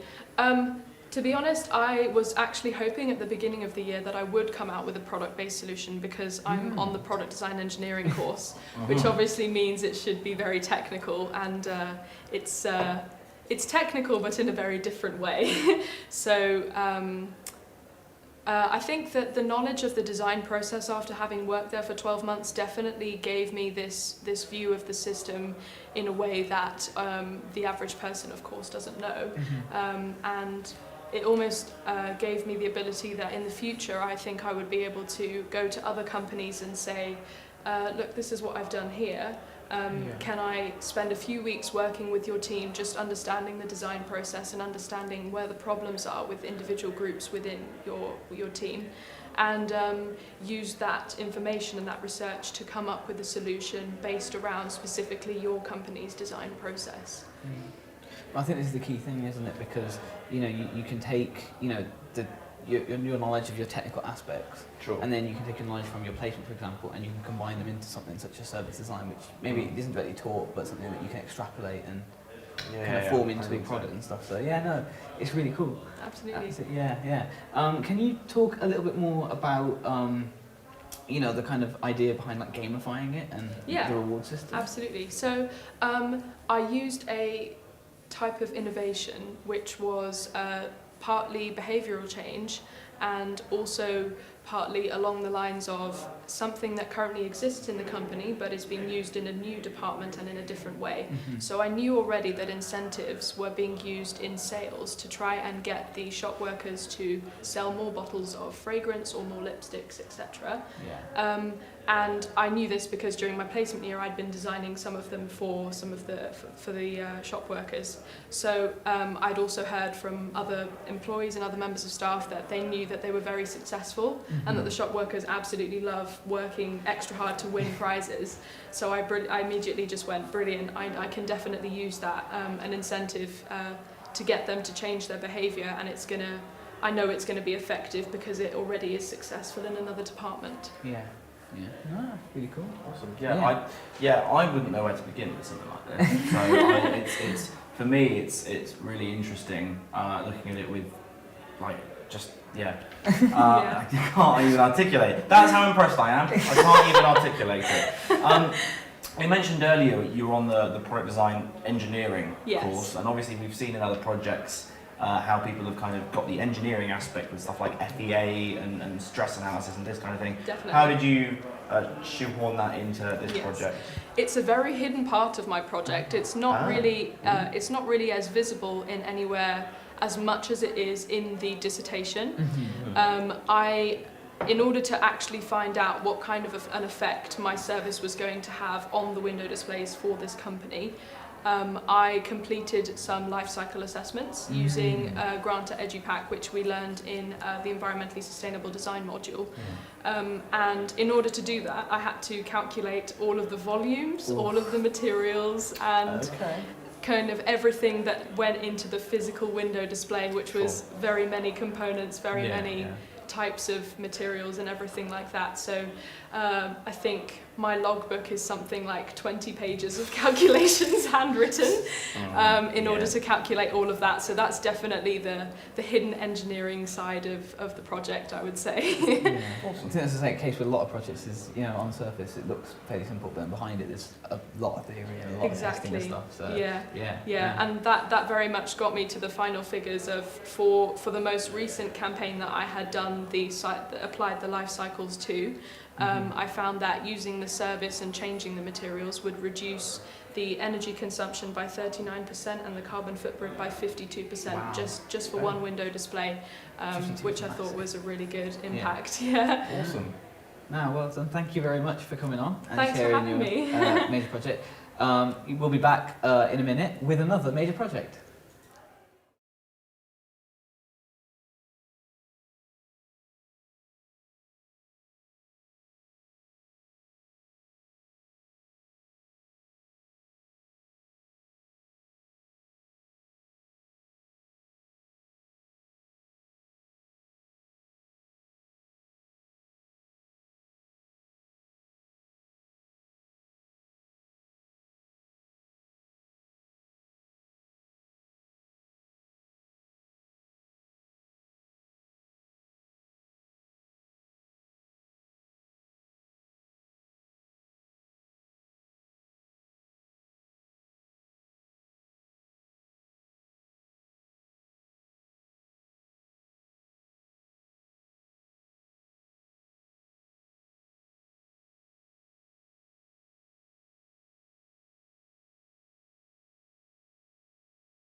We're back with another major project, and we're back with another Viva presentation video. We've got Jay here with his project.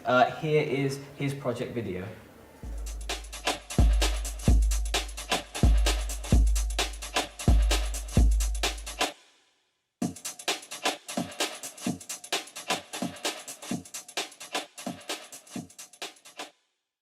Motion sickness is one of the most common effects of modern travel, with 1/3 of people globally suffering from nauseogenic and disorienting symptoms during travel. This continues to affect the daily lives of millions of commuters and passengers who frequently use terrestrial modes of transport to get to work, travel around town, and meet friends and family. There are over 9 million daily commuters in the UK alone. With an average commute time of between 30 to 60 minutes, many travellers are left with facing the constant unease of motion sickness symptoms every day. This not only has a large impact on the health and well-being of passengers, it also impacts their ability to perform key activities while on the go.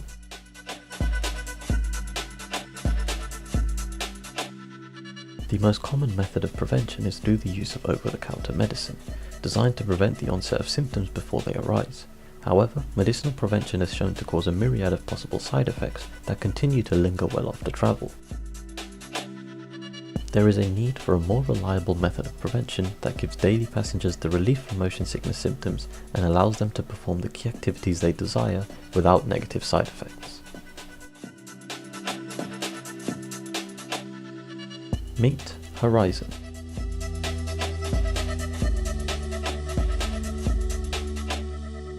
Horizon is a pair of smart augmented reality glasses that overlay a virtual horizon onto the user's natural view of the environment.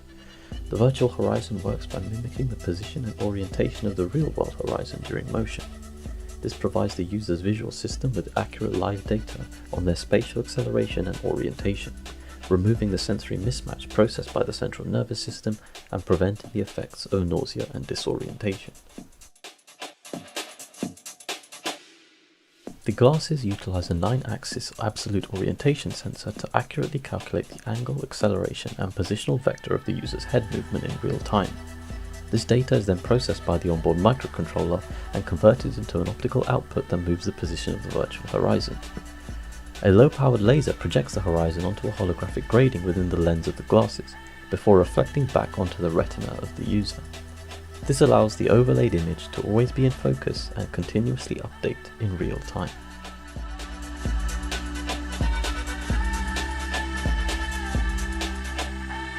The glasses house the components necessary for AR implementation into the two main arm chambers. Taking a closer look at the right arm, this comprises of the main PCB with the main processing chip, wireless module, orientation sensor, microphone, and bone conduction speaker. It also houses the optical drive used for projecting the image onto the lens. The left chamber houses the battery and charging module that powers the device, which is connected to the main PCB via a flexible ribbon cable that passes through the main frame from the left chamber to the right.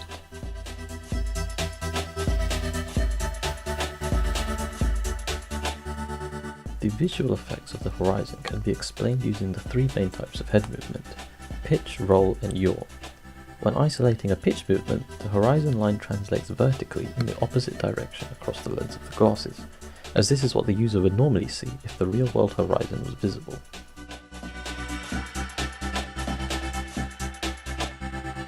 Similarly for roll movements, the horizon maintains the same degree of tilt, but in the opposite direction. This is necessary to always maintain a horizontal horizon, since the original axis of the glasses would be moving with the user. For yaw movement, the horizon stays stationary in both the horizontal and vertical axes. However, spatial movement can still be experienced by mimicking the effect of motion blur. This is done using horizontal peripheral cues that move across the lens when under acceleration. This sense of speed from left to right provides enough information to the brain to fill in the gaps in sensory input and prevent motion sickness from arising.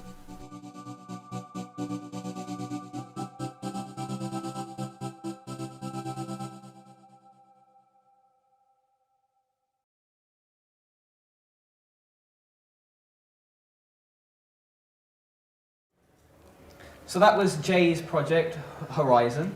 Jay, how you doing? I'm good, thanks. How are you? Yeah, I'm pretty good as well, so that's good. Yeah, what made you focus on tackling like motion sickness? Is it something that you or someone close to you experience? Yeah, so I actually experience motion sickness quite a lot. Mhm. I get it on pretty much every mode of transport, well, land transport. Yeah. And so, yeah, it's something quite close to me. And through research, I realized that, you know, a third of the global population suffers from motion sickness, which is a really huge percentage when you think about it. And so, yeah, I thought, okay, well, what do people do now to tackle that? Yeah. And all there really is as a great means of tackling that is over-the-counter medicine. But obviously this can lead to a bunch of different side effects that aren't necessarily good for the human body. You tend to feel fatigued, disoriented. You can even get nauseous yourself from taking motion sickness medicine. Oh, wow, okay. Yeah, so I wanted to design something that was a bit more effective, based more on sort of a scientific foundation. Yeah. And something that can work for a lot of people and integrate into their lives a lot better than medicine does. I'm guessing you brought your own experiences to this Definitely. and used that as like primary research. Yeah. Definitely. Absolutely. Okay. And like, how did you like kind of prototype under lockdown? How did you kind of? Yeah, so obviously that was really difficult, not having access to workshops and stuff. So there were two sort of things that I did. Obviously CAD became a big element of prototyping, especially for designing the main frames of the glasses and how all the different components would integrate into that. Because obviously I've designed smart augmented reality glasses, so this includes a lot of high-tech components. Yeah. But what I was able to do was prototype the electronics at home. So I bought a lot of sort of Arduino kits and gyroscopes and accelerometers that were required to create this virtual horizon. Yeah. And I was able to set that up at home and code everything myself to get it working how it would do in the real product. Oh, right, okay. Some really, really cool idea, a refreshing take on how to combat something like this. How did you go about researching kind of like the perception element of it? Obviously, we as humans perceive things and feel things very, very differently on an individual level. So how did the research impact the development of the product in that sense? So I did a lot of research into scientific papers, clinical trials, things that can back up and validate what I wanted to do. And a lot of these showcase that there's a few different what I call behavioral methods that you can tackle motion sickness. And one of the ones that was the most effective, which is what I went for, is providing the user with extra visual information that sort of synchronizes the different sensory inputs your body gets, and this stops you from feeling motion sick. And one of the main clinical trials that I used showcased that doing this sort of technique can reduce nausea by up to 400% compared to a placebo. Oh, wow. Which is really amazing. And so that sort of kick-started the process of where I wanted to go with this. And then in terms of sort of finding out how to best visualize data for showing the horizon itself, I did a lot of sort of color theory techniques, data visualization techniques, and things like this that are showcased in augmented reality products at the moment, and sort of porting that over to a more usable design. Awesome, and I've got to ask as well, just quickly, because you've got a very complex internal mechanism there, and the way you've chosen to visualize that, certainly on that board there, is kind of like the X-ray effect, which is something I also used on my helmet. So is that something you did as well, did with the X-ray? Definitely, yeah, definitely. I think it's a really good way to sort of showcase, especially a complex product, showing internal components, and I guess it allows people to better understand how something works without necessarily having to explain every single part of the process and every single part of the product. And so I think also nowadays with glasses you tend to find so many sort of clear aesthetic that people are going for, and I think it fits this design really well. So is this to show the internal components, or is this a clear version of your product? This is both. Oh, it's both. Oh, okay. There you go. I'd two birds with one stone, right there. Yeah. I think so. Yeah. Yeah, perfect. Absolutely perfect. No, thank you very much, Jay, for coming Appreciate on. it. We appreciate you sharing your major project. We'll be back with our final 2 major projects in a bit.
Welcome back to our penultimate interview for student-based projects and also our last Mib team member. Enya, how are you doing? I'm very well, thank you. How are you doing? Not so bad, not so bad. How's the showcase been for you thus far? Yeah, the show's been really good actually. I feel like I've met lots of alumni and industry people, a few like familiar faces who we saw on our open days when we were joining, who now have like really good jobs in that industry and stuff, which has been really, really good. See lots of people's parents, lots of really cool projects. Yeah, very inspiring so far. Wonderful. Well, tell us a little bit about your project. Yeah, of course. So Refillery Resa looks to address the fact that lower income consumers, specifically in Indonesia, but this also applies to a lot of other countries, have no access to a refill solution for personal care products. What tends to happen is a lower income consumer who's literally getting their wages paid daily in cash will go and buy a 10 milliliter sachet of shampoo or conditioner from their favourite brands for like Unilever and Procter & Gamble because they can't afford to buy a bottle in a week, so it's always the sachets they buy. Then they use it, and then there's horrendous waste infrastructure in Indonesia. So then once they've used the sachet, they discard it onto the floor, and then it doesn't get collected because it's worth nothing to recycling centres. So we've got this epidemic of sachets just accumulating in the environment because there's no alternative for these really poor consumers. So this solution tries to help sort of alleviate that and provide a solution. Okay. Awesome. What kind of inspires you to go down this route? So I took up a brief put up by Fabrizio, one of the lecturers, asking to somehow reduce plastic pollution in Indonesia through a reusable packaging system. So I started looking at food, I looked at tourism, travel, lots of different things, and then I stumbled across, I think it was a Thomson Reuters article about the horrendous situation with all the sachets, and that really got me onto that thinking, oh well, if I can afford a refill system, it should mean that everyone should be able to, have access to one. It shouldn't just be for like middle class people. So awesome. So how does it work? Okay, so talk us through it. It's a modular system. So each module, each module has 4 different product options in it, and you basically are taken through the whole system by Resa. So she's sort of the mascot who guides people through. As self-service in Indonesia still, it's just not really a thing. People don't really like it, so you really need to introduce it and take people through. So the consumer wanders up to the screen and they essentially choose which product they want, how much they want, and that's really important because they need to be really specific about how much they're buying because they can't actually afford to go over budget. So that's a really key point. So they choose how much they want, and then they're directed to go to the correct module, pop their own container or a rented container underneath the lit sort of beacon there, and then they press the button once and the liquid dispenses, and it uses sort of a loss in weight with the whole PLC that controls the system to basically tell the dispenser, the peristaltic pumps, to stop pumping, and then the consumer is told that they have their refill and they can go on their merry way. How merry. Yeah, how merry. So you mentioned earlier, consumers will buy their favourite brands from things like Procter & Gamble, Unilever. Is there any capacity to involve those kind of products with your solution? Yeah, sorry, I didn't make that obvious. So the way this sort of works is a lease business model. Okay. So I would lease this specifically at the moment to Indonesian supermarkets, and then Unilever, Procter & Gamble, Lush, all these different suppliers would then sort of have a space in each of these modules, and that's how I would get the product in there. Would be the most popular product because consumers aren't going to buy brands they've never heard of. They're really loyal to those sort of Head and Shoulders and just the big brands really. Awesome. Cool. Yeah. I just want to touch on prototyping a little bit because I feel like I've seen an image of something that you did during lockdown. To prototype this. Yes. Could you explain what that was, what it is, and how it functions? Of course. So I was a bit skeptical basically about. I looked at loads of different pumping mechanisms to get shampoo from a huge mass container on the floor, up to about 1.5 meters in height because it's difficult to pump viscous liquid that high. So I landed on a peristaltic pump after trying using air pressure the first time around to dispense, which is kind of fine, it's just not that good. And then the peristaltic pump, I just really had to prove that it wouldn't be a super slow sort of discharge. So I basically made one of these modules in the actual height and width that it would be, and I got 2 bulk, like 4-litre packs of Fairy liquid. Oh, sorry, like the Fairy laundry detergent.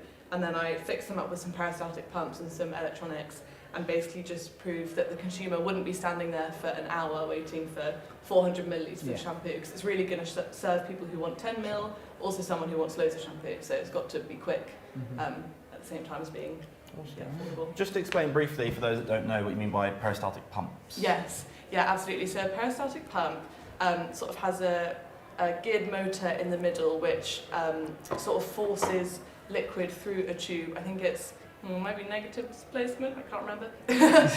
Displacement. Displacement. Some form of displacement. It basically just sucks the liquid up from the bulk container at the bottom, all the way through the tube and out the top. Yeah. Awesome. Really cool. Yeah, kind of like a siphon system. I guess. Yeah, I did look at siphons as well. There we go. You know. See, there we are, we're on it. So, I think finally, I just want to ask you about the name. Yes. Refillery Risa. Yeah. Yes.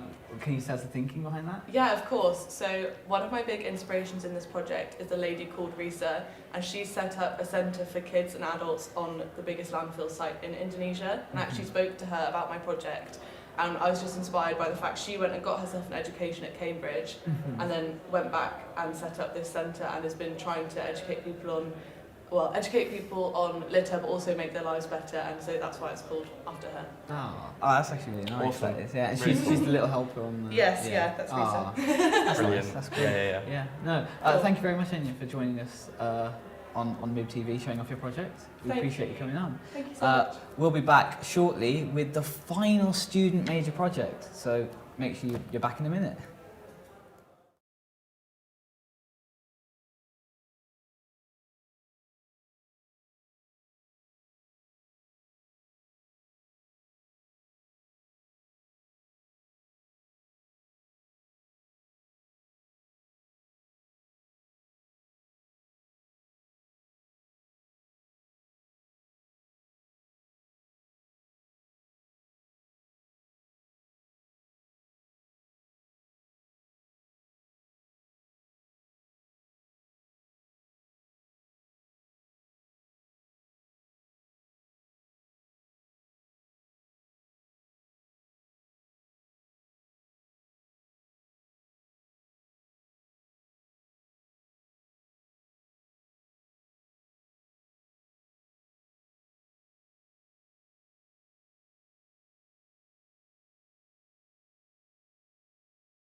Welcome back to the final major project interview. It's the last one, but not least, it's Louis, and it's going to be a good one. Louis's got a Viva presentation video.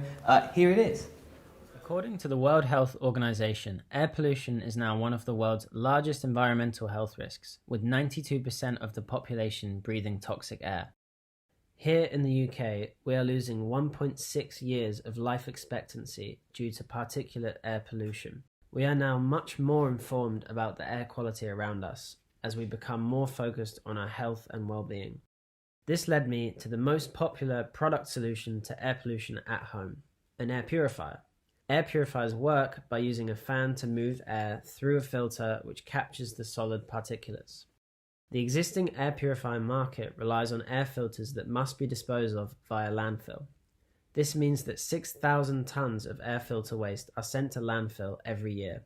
This allowed a design brief to be set to design a sustainable, zero-waste air purifier that tackles air pollution in the home, suitable for small urban living spaces.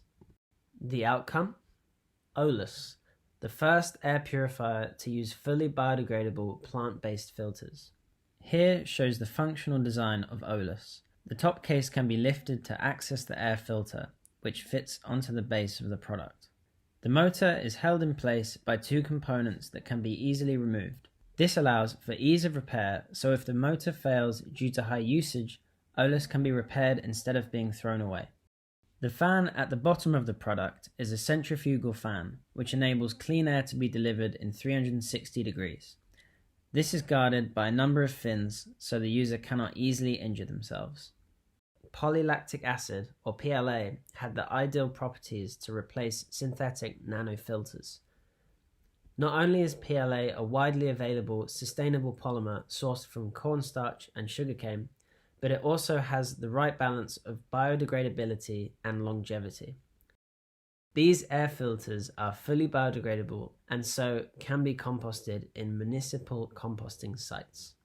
The process of replacing the PLA nanofilter has been made as easy as possible with a simple airtight push fit that allows for ease of use. Used filters can be sent back to the supplier for composting using the same box the replacement filters arrive in, which will include a prepaid shipping label. Olus incorporates biophilia through its use of dried moss, which has a functional purpose to protect the PLA nanofilter. The dried moss is the first layer of filtration that captures large pollutants such as pet hair or lint, therefore extending the life of the PLA nanofilter. The plant pot at the top of the product allows Olus to work alongside nature, where the plant will absorb carbon dioxide and produce oxygen. These natural elements call on humans' innate relationship with nature and build upon the health benefits of clean air to further alleviate stress and improve productivity. Early computational fluid flow simulations showed two main problems. The airflow at the outlet recirculated around the fan before leaving the product, and the airflow at the intake lingered at the top of the product. These were overcome by directing the airflow with streamlined fins at the outlet and an internal funnel at the top of the product. An air quality sensor and corresponding LCD display show the current air quality of the room. This provides real-time user feedback of the product and its function. Olus will include 3 fan speeds: a standard speed for general use, a high speed for times of very high pollution, and a night mode which uses a low speed to minimize noise. This project focused on the product solution to zero waste air purification and the user benefits. The next steps would be to thoroughly develop the accompanying service system of used filter collection and composting. This project was carried out in collaboration with Christian Kerrigan Architecture.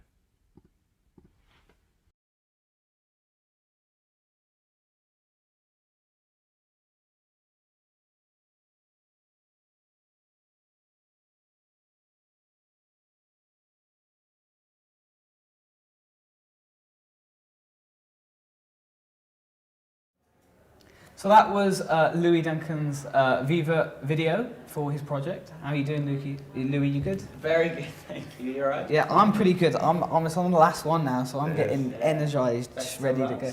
Best to last, Best yeah. to last, maybe. Maybe the awards would maybe suggest something. That's what I was going to say. First of all, well done. Thank you. Yesterday you won it's the best of sustainability. That's right. Yeah? And as someone else in the sustainability category, I legitimately well done, because Thank you, sir. I thought you definitely deserved it. So there you go.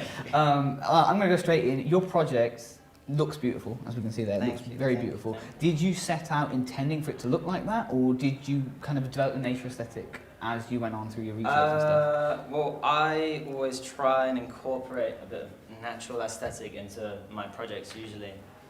So I like to do a bit of biophilic design, so biophilia being humans' innate relationship with nature.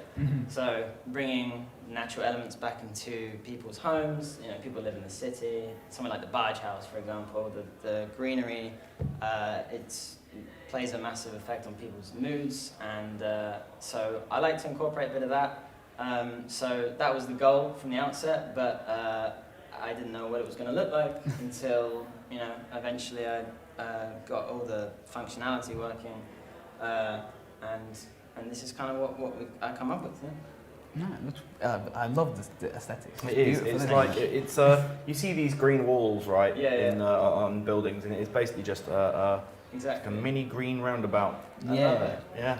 Mini green roundabout. Not as good of a name as Olus, but no. Before we get into the name, in your video we saw that you did some kind of simulations to kind of visualize the airflow. Yeah. What software did you use for that, and how integral was that to the outcome of your project? So I used ANSYS, good old ANSYS. It's a classic engineer's favourite. And yeah, so basically I simulated how the air moved through the product, and I needed to do that because after testing a bunch of fans, I still struggled to understand what the air was doing through the product. There's only so much you can measure with a airflow monitor. Sure. I need to see it. So so I simulated the fan movement in basically in just a room of air, and then I could see exactly how it moved through the product, and therefore make improvements to make sure it was much more efficient. And I have that skill because of Tim Minton and his CAD project. And yeah, that was the idea behind that one. Awesome. Now, a little birdie tells me, well technically quite a big birdie, I suppose, that you did a lot of testing with basically a cloud chamber in your little workshop. So tell us a little bit about what that was. That was interesting. So basically, I made this massive acrylic chamber, which I sealed with duct tape. And essentially I tried to simulate a highly polluted room so I could test how well these materials would filter the air. So yeah, half my room this year was this massive tank where I had attached to it a can of antiperspirant, of all things.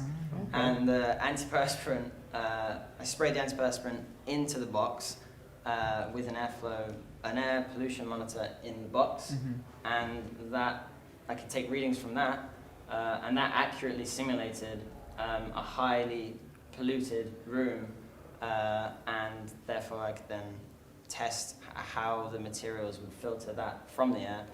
And yeah, it was basically living alongside that for the past 8 months, but that pretty much told me that the filter that it used works the best and compared to some other materials, and busted some myths about, for example, kitchen roll. People swear by kitchen roll in some places of the world. That What do people swear by regarding kitchen roll? They say that you can replace basically the filter with kitchen roll by putting it over a normal fan. So I put that to the test. It doesn't work. Okay. Good to know. Yes, thank you. Yeah.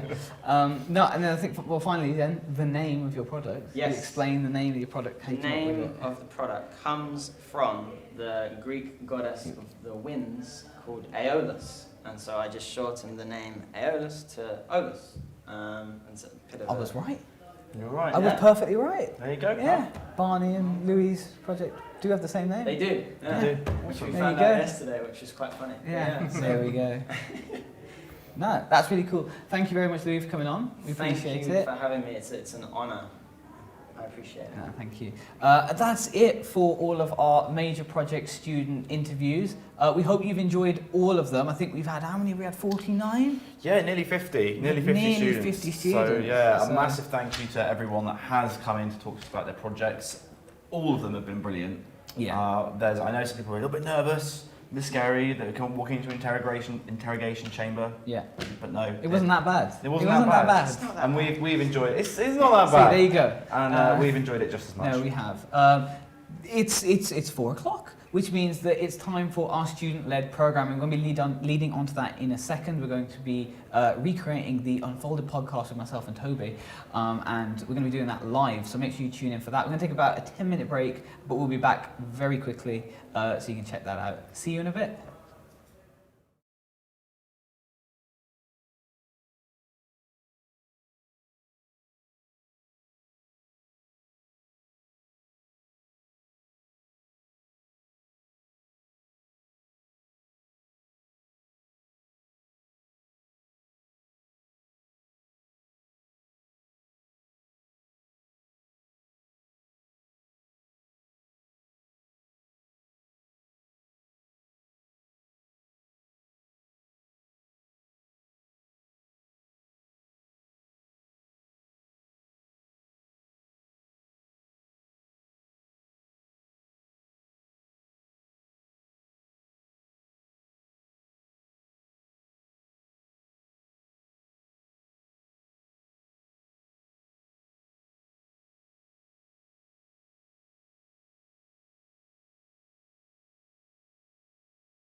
Hello and welcome to the Made in Brunel podcast live.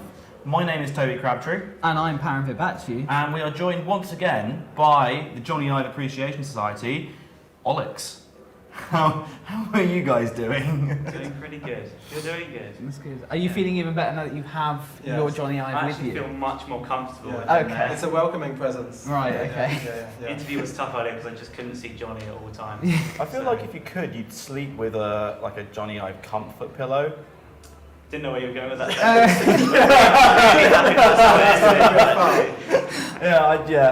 Okay, fair enough. I'm sure you can order one online. Yeah. I'm sure we could probably make one. Yeah, 100%. Pronto print might find it a little bit weird, but I'm no, sure we can. just do it. You know, if they want one. Yeah, So, sure. yeah. But no, it's your chance to be in front of the camera a little bit after being behind it for so much of the lime stream so far. The lime stream. The lime stream, and the lemon stream. Don't go Sorry, there. what was that?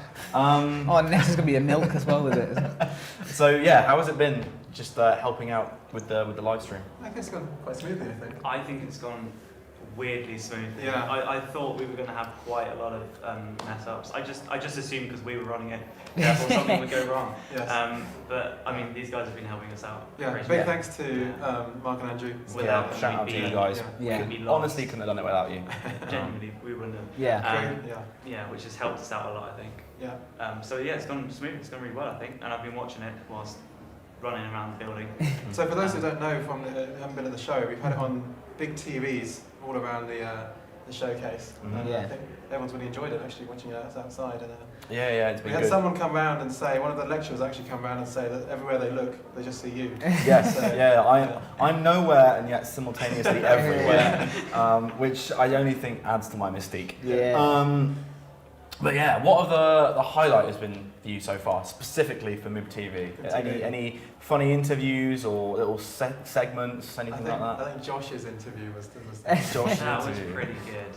Yeah. Josh's interview was really good. That's pretty good. I think above the fried chicken. I was going to say above the fried chicken is probably my highlight, but I might be biased on that. Yeah. I spent so long staring at it. Blood, sweat and tears into that edit. For most you as well. For everyone involved. Yeah. Probably the most painful experience of our lives. Yeah. I've loved all the student-led programming, genuinely. I know we started off with the highlights, but I love making the montage for that. Yeah. You know, Above the Fried Chicken was awesome. You know, today we've got Toby on the Street coming up, so we've got that to look forward to, which is amazing again. I hope. I haven't seen it yet. Yeah, I know. No one knows. It's a premiere for literally everyone. Yeah, that's very true. Including the people that ain't made it. Yeah. So fingers crossed that's all right. And then I think we've also got Above the Fortunes as well, which is our Family Fortunes kind of our take on Family Fortunes, which I think we're going to release exclusively on like YouTube or something. Aren't we? It's coming out later. That will come out at a later date. But I think all the programming has just been really good. You know, I think we've done an amazing job on it. So I can't really. I've got a favourite. Insert. I think those two have been quite good as well. You two have been really good, actually. You've been sitting back there. Your questions have been good. Yeah. Thank you very much. Gelled with everyone. Well, what's your favourite moment, Ben? Yeah. What, mine specifically? Yeah, go on. I'll ping it back to you in a second. Oh no, I just said I can't pick one. Yeah, you can. Every time you say that.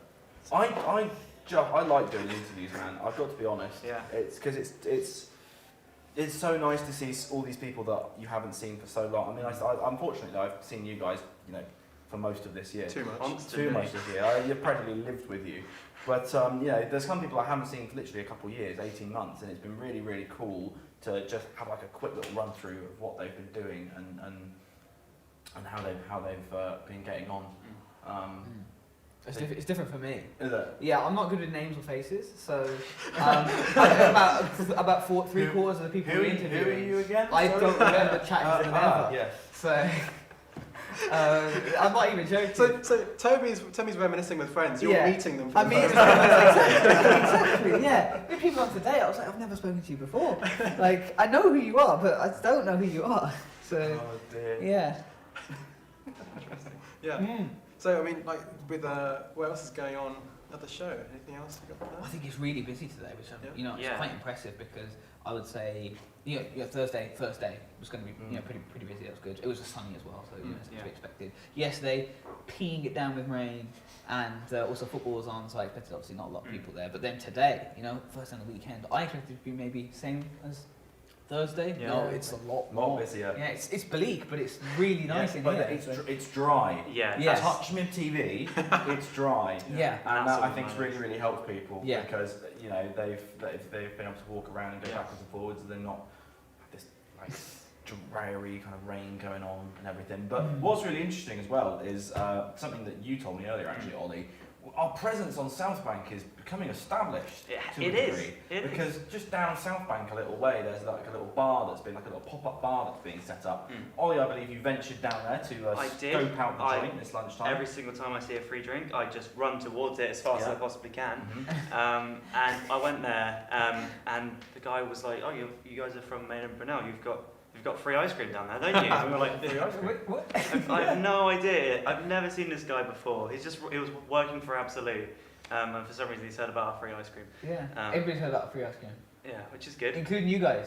Have you had our free ice cream? I still actually haven't tried it yet. Why have you not had It's the free really ice cream? good. I might go after this. This would be a perfect time. We really should have got ice cream free for ice this. cream. Yeah. Have we got a runner? Have we got a runner? I'm deadly serious. Genuinely, have we got a runner? Can you text someone now?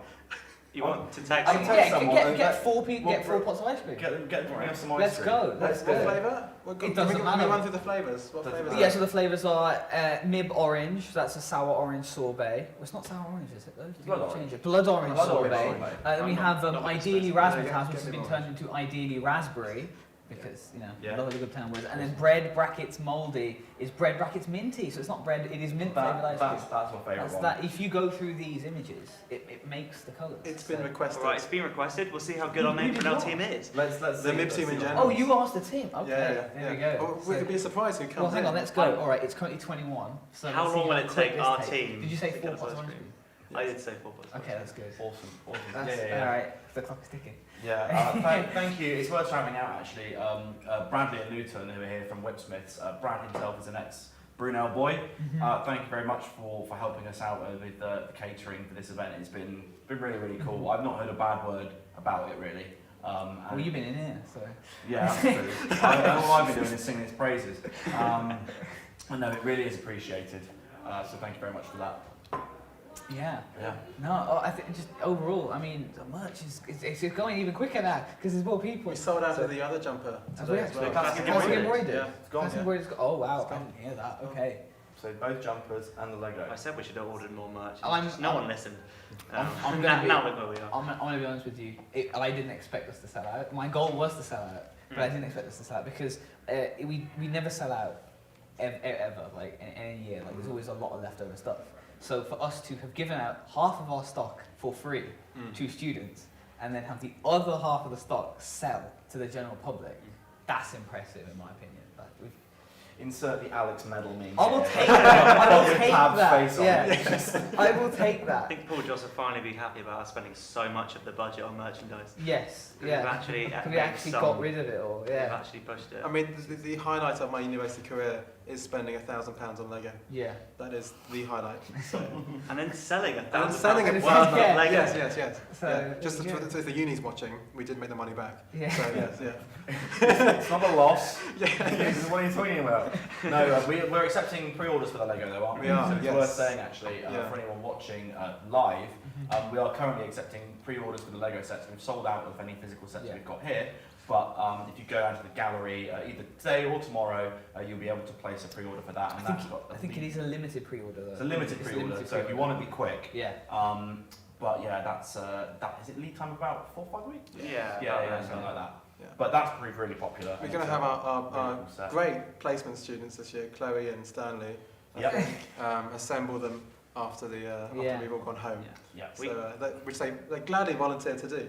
No surprise. I was there. getting sure paid. it's volunteer, you didn't force them. Oh no, Chloe definitely. Okay. Yeah. That's fine. We could only handle 17 sets. Yeah. We're getting them to do 30. That took us 8 so- hours. Oh dear. I remember you going down the line, picking up the pieces, putting them into bags, and just yelling out stuff. It was fun and also weirdly stressful at the same time. Yes. I think most of it's removed from my memory. I've forgotten about that until right now. Yeah. It was a good day. It was a good day. We made progress. So. Yeah. What about general show highlights? General show. General show highlights, whether it just notwithstanding with Mib TV, what would you say is your? I mean, having worked so hard on the Lego set, and to keep on the Lego set. Yeah, sorry. okay.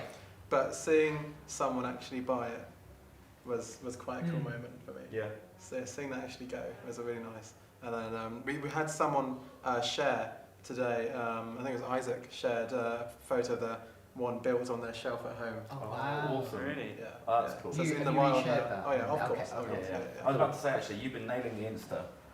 If you're not following the Made in Brunel Instagram, there's been some really cool stories going up and some really cool posts on the Instagram. At Made in Brunel. Wait, was that you? That was you. Ollie's He's been in here. Couple. How would he have done it? He's been in here. He's this been whole in time. It's here. not like he's the social media manager. No, that's true. So you know, apologies for assuming. If only marketing was a real role. No, I was actually going to say that because I've been running up and around the barge house the past couple of days, doing stories for both our Instagram and the university's Instagram. It's been really nice to actually see all the projects and actually be able to talk a little bit to people about them. It's really impressive some of the projects that have been built. That considering we don't have workshops. I mean, obviously Peter, Louis, and Tom have been talking about theirs because they're home workshop, but like Will Hardy's amazing. That's just insane. It's just been. I mean, even your guys like Pav, your Pav's is model, insane. or your 3 models now. My 3, yeah. Alright, for anything you haven't heard, okay, this is a warning. All right, I know who you are. You broke my model. Okay, and I hate you. Okay, I need to put it back together. The Right? low blow from Toby. I put some time and effort into my model. I made a nice model. I spoke about it on the podcast, and then I go up at the end of yesterday, and it's in 3 separate parts. So I don't appreciate whoever broke that. I don't appreciate whoever broke it and then didn't tell me. I'm coming for you, okay? But no, other than that, it's been alright. Other than that, I'm fine. Other than that, it's not a problem. Other than that, everything. It was amazing. Actually, well, you know what a really good highlight for me was actually going to the private jet company together. that was good. It was good. That was really cool. Yeah. I remember you just exclaiming like, "Oh, we're on Park Lane," you know? It's a really expensive area, and no, honestly, it was really great. That was fun. I'm really lucky that they called me back. So, because I reached out to a wide range of companies, and I wanted it to be, commercial airline, but I'll take a private jet. It still looks really good. I'll take a private jet. Sure. Yeah, I'll settle for a private jet. Ryanair, private jet. Yeah, we'll take that. Yeah, honestly. no, so it was good. Are you two looking forward to tomorrow to sort of get out of here a bit? I don't know. I think so. Because we're not. This has been our focus, right? Yeah. And it's been really good fun. But the only kind of circuits I've done of the building is just to make sure kind of everything's okay. I mean, to ensure the event is in fact being managed. Yes. And I've not really had a chance to kind of take in any of the projects properly. Yeah. I mean, obviously I've spoken to like 50 students about their projects, but there's so much more that you can't say in like a little 10-minute interview. So I think I am looking forward a little bit to going around tomorrow. Yeah, I think there's also a few more students than we interviewed. Like, we didn't interview every single student. We interviewed the people we could. We did all we could manage. Yes, absolutely. So there's a lot more 51 projects. in total. So we had quite a few. Yeah. 49. Oh yes. We had 49, but it's pretty good. So I'm looking forward to not having to run to the toilet in a marathon time. So that'll be good. There's only a certain amount of time I have between slots to I mean, I thought you'd be used to that after Above the Fried Chicken. I didn't run to the loo at any point during that. Not during it. Not during it. I didn't even run after, to be honest. The next morning. Next morning was horrible. I genuinely want to set the low end of the piano noise that you made afterwards as my ringtone or something. Oh God! When you call me, I won't try and recreate it. Okay. Well, I'm going to be honest with you. I can't remember what it was. I think it was the mixture of milk and lemon juice in your stomach. No, not what caused it. I don't remember what the sound was. Well, that's made a guttural noise. Okay. It made an ungodly sound. Yeah. Let me tell you that. But no, that was a rough time. But it's an experience that we share. We share each other's pain. Yeah. And everything's fine now. Yeah. I'm not scarred by that. No, it is. I didn't walk outside the gallery the other day and have a couple mock me after watching me absolutely Did flail. you have a couple mock strangers? Oh yes. my God. People that had like been in the barge house and like watched the video and saw me on Wait, you had TV. a couple mock They were like, how are you feeling? And I was like, sorry, what is that? Fried chicken? I went, oh no. Oh no. I got a lot of Really? sympathy. People tried to hug Oh, me when I was yeah. coming up yesterday for the outro. They were like, oh, Parrot, no. Oh, So, dear. yeah. I mean, so you did look quite sad. Yeah. I was And there's a going lot I to- cut out of that video as well. Oh, was there? Are we There's going to get a good director's 20 cut? minutes cut. I don't think Direct- we have director's anymore. cut, yeah. There's a lot of the time where it's just where I'm looking at Toby. It's Yeah. because you're just sitting there over a bin, just staring into the distance. I don't think I've seen Paul Joss laugh more. Oh than no, when Paul you're was watching that. cracking up, man. He was, oh yeah. Yeah. Yeah. I mean, for anybody that missed that, I think we are going to post the YouTube. the videos individually on YouTube, Yeah. and probably IGTV as well. Maybe. Maybe. We'll see. Yeah. Maybe. Can It's do. worth, it's worth letting people know that if they've missed any of the live streams, that they will be going up on our YouTube. Mhm. Yes? I think you can watch the entire live stream, but then also certain segments will jump And out. of course, we've got the whole portfolio section on mainlybrunel.com. Oh, Yes, of course, that's yeah. true. The live team have done really, really good job with that this year too. Yeah. Yeah. I think it's just straight on the website. And we've got the new designers page Yeah, is new open designers soon. shortly. Yeah. So everyone's a on lot of that. stuff. And there's something else as well, isn't there? Yeah, there's the Xenon. The Xenon. The Xenon. Xenon. That Yeah. was pretty cool, wasn't it? Yeah. Yeah. So there've been lots of features of all the projects. Yeah. It's been A lot of features. It's no this way. ice cream. Oh my god. No way. Wait, how many Yes. is there? How many is there? Oh, look at Wait, hang on. this. What's the time? 9 minutes. That took 9 minutes. Oh, That's pretty good wow. actually. I'll take 9 minutes. It takes 9 minutes to run up Look this at place. this. Oh, Give me some sugar. could I have Thanks, raspberry? guys. Go on then. Thank you very much. Good time. Thank you. Thank you. Oh yes. Yeah. look I at can't this. believe that worked. I'm going to No, try no, it. no. I. So we've got So we've got free ice cream. free ice cream. This is, sorry, you're going to get ice cream ASMR. Yeah. We're going to be distracted for the next 5 minutes. Now. Yeah, I'm your not going mics, to say anything. your mics are very close to you. Yeah, they are. I'll try So- and be as Don't get close to that. bad. No, stop There's it, people man. next door. What's that noise? There's someone eating ice cream really close to my face. Oh dear. It's good. It's good. That's good. It's good. It's It's good, right? smooth. Nitrogen cooled ice cream. How is it Nitrogen made? cooled ice cream. How is it made? How's it made? Yeah. I can talk you through the process. I can talk you through the process briefly. So we have like a enriched cream, that's like a super thick cream, and that's the base of the ice cream. That goes into a bowl with lots of different flavourings. Be whatever you want. We've done boozy ice cream before. I must say I worked there as part of my placement last year, so I know a little bit about it. Yeah, flavourings go into the bowl, and then we have a little solenoid valve which is connected to the nitrogen tanks, and that controls the flow of nitrogen in and out of the bowl. And because it freezes so quickly, nitrogen's minus 200 degrees roughly, it means the crystals that form are really, really small. And that means it's really, really smooth. Yeah. I'm gonna say there's not like ice crystals in That's it. really interesting. Yeah. So I prefer it. Yeah. So it's kind of like gelato, but it's made differently to gelato. But yeah, I'm glad you all enjoy. And then once again, thank you, Brad, for helping us out with this. Yeah. I think we should also mention, I think a little bit helped outside of the Mib TV room as well, with Mib TV as well. We had the set dressing and the table. The It's best fantastic. made table I've ever seen. Best So made good. table. Yeah. Put in another leg. Yeah. That's how good And you it didn't was. notice I all morning. Please, I'm going to go back and watch the live stream because I swear they're having me on. I'm convinced that this leg was not here this morning. He was here this I had a morning. conversation I was with sitting Paul here about it. editing I Toby saw on the Paul street, put it in. and they put it in. He put it in. How did I miss it? Then? I'm pretty sure it took him longer to put that leg in than it did to build the whole table the first Yeah, time. absolutely. It took Paul. I think we need to clarify. Paul has said this is not his best work. He said it's his worst work. He says it's his worst work. The So worst let's use thing that as he's a ever thing. built. But he did build an entire table in like 5 minutes. Yes. So I mean, that's quite impressive. that is. still. I I can't couldn't do that and have it Yeah. standing for 4 days. No, So no. Yeah. Dear, oh dear. Yeah. No, it's very. And the, do you want to show off the Mib TV stand? Yeah, I will do actually. I'll blue tack take it. it off of its little blue tack stand if I can. Help have. Hey, it was Oh, falling that's over. good. Real slick. What? Look, now I've got to pick the blue tack off because it looks Aw. awful. Honestly. At least it didn't things fall you over make like me it did do. in the first stream. Yeah, that's true. But no, Stanley, awesome job with the little Mib TV sign here. I can't remember what the woods are off the top of my head. No. I think there's ash, walnut, Say any wood you want because no way for us to check it. Iroquois. I think Iroquois in here. And that's all I can think of off the top of my head. Can we not Oh, see that teak. one's I think TV's teak. Is that not pine? No, I think that's Ash. Or it could be. Actually, yeah, It could be Ash or Birch. Yeah, he'll correct me, I'm sure, later on. The lines are too close together. It's not butchered his sign, but this is an awesome little addition to the. Well, thanks to Stanley, and also thanks to Pat for the amazing Mib TV branding. Appreciate it. Thank you very much. Yeah. Well, and the whole branding in general. Thank you. Yeah. No, honestly, I think Yasmin and I Yasmin, absolutely smashed the branding this year. Yeah. I've tried to brand anything and everything.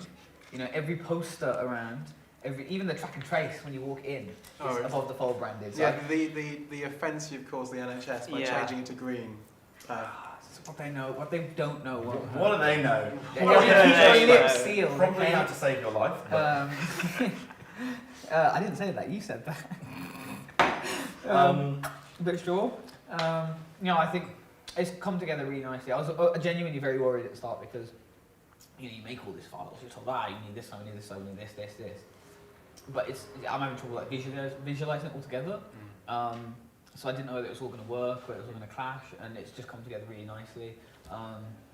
So I'm quite happy with it as well, and I'm glad everybody else is enjoying it and stuff. So yeah, I'm pretty happy. Awesome stuff. Yeah. Awesome stuff. We're going to wrap up shortly, I think, but I'm going to revisit our very first podcast episode, where we talked about the things we thought we'd see in 2020 and 2021. Not 2020. The year we're in. We started in 2021, so we talked about what would happen in 2020. We were wrong. Yes, that was wrong. But as you said, trends and things we thought we'd see in the world of design in this upcoming year. We're now halfway through the year. I can't remember precisely what I said. I've got a decent idea, but I was just wondering if you guys. I feel like you said Bitcoin or something. I think you keep mentioning that all the time. You quite like it, I think. Was that what you said? No. What he mentioned, I remember you mentioned distribute manufacture. Yeah, DM. You mentioned distribute manufacture, which you've ensured your major project bits. Yeah. Biophilic design. Biophilic design. No, that was earlier. Just had that. Yeah, I know. Biophilic design. Art Deco. You said Art Deco. I said Art Deco. I'm just naming everything he said. I can't even remember what I said. What did you say? You were looking at that all like achromatic stuff, weren't you? Yeah, I thought like 90s vaporwave. I think 90s is going to come back, and I'm going to be honest with you. I don't know if it has. I haven't got out enough to realise. Yeah, just been inside making folded A's and editing videos. I've seen 3 colours constantly for an entire half a year, and it's these 3 colours. So I don't actually know what's been happening. I was thinking 90s because we had 80s a couple of years ago, so I think 90s, but. I think maybe. To relate it back to Johnny Ive, I think that the designers' furniture, I think is one of the things. Like we had a big discussion in the Mib TV room, and the recent has been the new iMacs, and the colours and the lack of logos and the design. And I think that one of the trends this year has been products as furniture, and they fit into the home, rather than sort of being tech or something. Yeah, so that's my no, I quite like that one. Trend of the year. I think as products get more integrated, we're going to start to see that a little more. Obviously, like the HomePod and the Google Home, they stand out a bit, but they are trying to get more and more into. Yes. So I feel that. Yeah. What have you got? I was listening. I was in the zone. I've got nothing. Well, I'm just going to ask when the colourful Macs initially launched, the second generations were there or something? The new ones? No, the old. Oh, in the 90s. Yeah, they were the 90s. Yeah. So we're right. 90s designs come back. Because we're back. We've done it. That's it. There we go. 90s back. Yeah, 90s back. We've both correctly guessed. We're like Baba Yaga. Here we go. Is that what it is? No, I don't think it is. No, that's the boogeyman. That's John Wick's nickname. Yeah, it is. Yeah. Who's the? What are you referring to? John Wick. Nostradamus. There you go. Like Nostradamus. How did you get that mixed up? I'm just thinking of like biblical, like the fictitious soothsayers. Leave me out, okay? Can you name more than 2 off the top of your head? I don't think I can name one. Exactly. But I don't claim to name any. Yeah. You guys good? Yeah. Oh god, no. It's good. It's good. I'm glad we were kind of on track with that. I think there was a point where I was like glass morphism as well, maybe at one point, but I don't know if that took off. No, it's all flat. It's all flat, isn't it? Yeah. All right. So that's a stab to the heart. Good tagline. It's all flat or folded. It's all flat or folded. There we go. That's it. Yeah. So I'm the reason we don't have glass morphism in the branding, obviously. Would you have liked that? I don't know. Okay. Fair enough. All right then. No, but I think that's it. We might wrap up there. I think so. We have an amazing 25 minutes. It is. Ali, and Olix.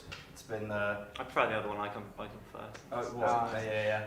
It's been great to talk to you both. Yeah. Nice to see you in front of the camera for once. Yeah. Instead Thank of you for behind having it. us. And Pav, Yes.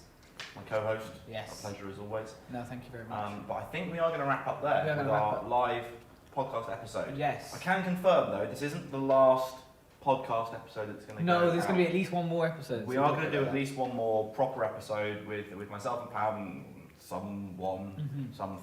We'll think of something, we always do. Yeah, we always do. But yes, thank you very much for tuning in. Yeah. And we will see you shortly for our last bit of student-led programming.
Welcome back to Mib TV.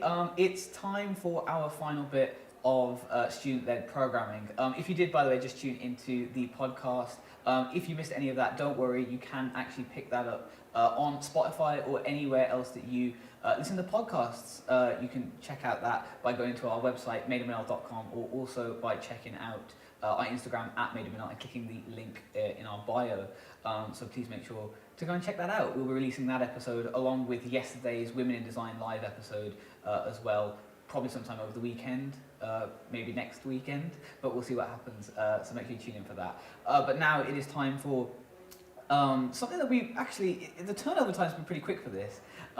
So fingers crossed it's all good, but kind of playing homage to Johnny Ive that was on screen a second ago during the podcast. We took our little model of Johnny Ive out onto the street, and we had Toby go around with the mic and try and interrogate the general public. So here we go, it's time for Toby on the street. Enjoy. Today, Made in Brunel has hit the streets. I'm here on an almost unbearably sunny day on South Bank. I'm covered from head to toe in paint. It's 4:45 on a Wednesday. It's the last day of setup for the showcase, but nevertheless, I'm here doing my design-based duty for the general public of London. As a future Brunel design grad, I feel like it's my job to bring some of the ideas of the general public to life by asking them about their $1 million product idea. Let's see what we can do. Excuse me, gentlemen. Yes, gentlemen. Can I ask you this question? Have you ever have you ever sat down at your sofa and thought of a great idea that would make you $1 million if you could just put it into practice? Have you ever had any idea like that? As an idea that you sat down one night and you went, you know what? If I could only just make this would fly off the shelves. This would be an instant hit. You got anything like that? Ever had anything like that? Not really. Not really? No. Nothing from you either? That's a shame. Listen, mate, if I had to think like that, I wouldn't be a nurse. You would be I would be something else, definitely. All right, well, if you have to get back to me then. Nothing from you either? Nothing from you either. Not a problem. Have a nice day. Understandably, at the end of a working day in the middle of the week, creativity on London's South Bank is lacking. So I brought my friend Johnny along. He's come to visit our showcase from Thursday onwards. And we're going to ask if anyone knows Johnny, and if so, what they would change about one of the most popular products in the world, the iPhone. Let's give this another go. Excuse me, do you know who this man is? It's Johnny Ive. Johnny Ive's the inventor of the iPhone. And I was just wondering, if there's something that you could change about the iPhone, what would it be? No, about the iPhone. I was just wondering whether or not you had any complaints that I could pass on to HR about the iPhone. The battery? Yeah. Battery's shocking. What, not very good? No. So how would you change that? What would you do? Change the battery? Yeah. Have a second look. Is that one from Price is Right or something? The Price is Right. See that? It is. I'm going to try and follow you with my friend here. You like his shoes? What else do you like about him? Weird thumb, Weird yeah, we don't talk about that. What about his ears? Little bit elfy. A little bit elfy. That's interesting because we've already had, what do you have? We have Batty. Batty? A little bit like a point like a bat. Oh, I thought you meant like homophobic Batty. I was like, Jesus. That's the wrong kind. Yeah, no, yeah. not that one. Bat-esque would probably be a better way of phrasing it. Yeah, maybe. Yeah. There's got to be someone that knows. Do you reckon these guys? No. No. That's a poor call, I think. Okay, let me try and let me. Ah, yes, it is from Apple. I've got a question to ask you, if you've got time. So, this is Johnny Ive, as you know. He invented the iPhone. It's all his doing. One of the most popular products on the market today. He designed the iPhone. And I was just wondering if there's one thing about the iPhone that you would change. Something that if you'd sat down at a desk and gone, I want to make this phone, what would have you done better than our mate Johnny here? Like, first and foremost, I'm a huge fan of the iPhone, so it's going to be a really tall order to find something wrong with it for me. There must be something there. There must be something that really gets your goat up.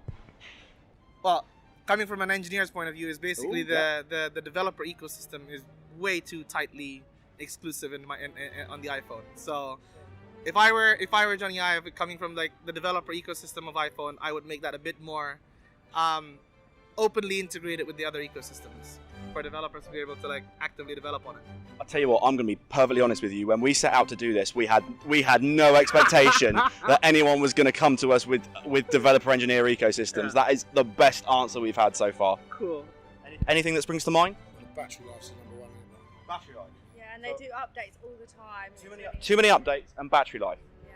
This for your knowledge is Johnny Ive. Johnny Ive is the inventor of the iPhone.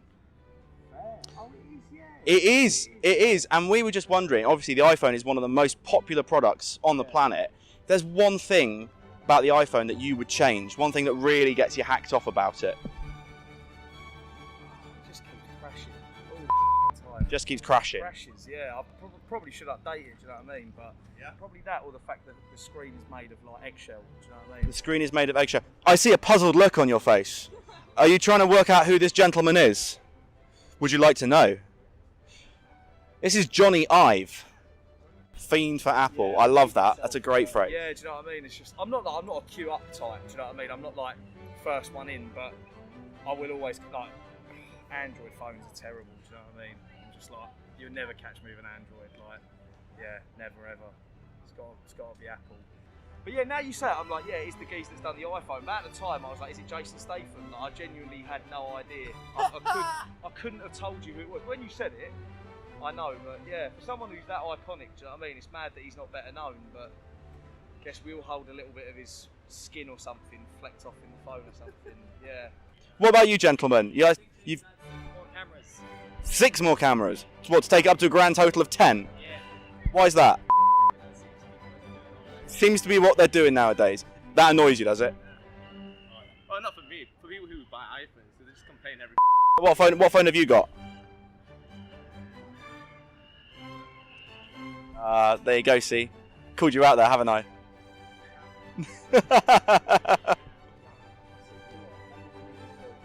I haven't seen Trolls 2 either. Not interested. Not interested. Do you know who this man is? If this man made a phone, would you buy it? What? Can I ask what phone you've got? You've got this man to thank. Who is this? This is my friend. This is my friend Johnny. He's called Johnny. Yeah. Do you know who Johnny is? Your best friend is called. My best friend is called Johnny. It's, honestly, it must be quite undermining for you, Johnny. No one knows who you are, and they still buy your stuff. Actually, that's quite invigorating. Do you know who this man is? This man is Toby Crabtree, the inventor, designer of the iPhone. So if you've got an iPhone, you've got this man to thank. Can I ask you very quickly, as a consumer of the iPhone, what's the one thing that really annoys you about it? What's the one thing you would change if you could?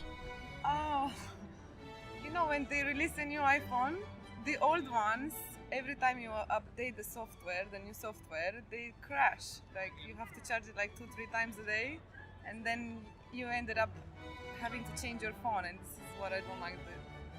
They should change that about iPhone. That's terrible. It seems like this is a common issue because I've had a few people today say exactly the same thing. So can I ask you? Please, Johnny, change that. Please, Johnny. God's sake, Johnny, change it. Do you think we look similar?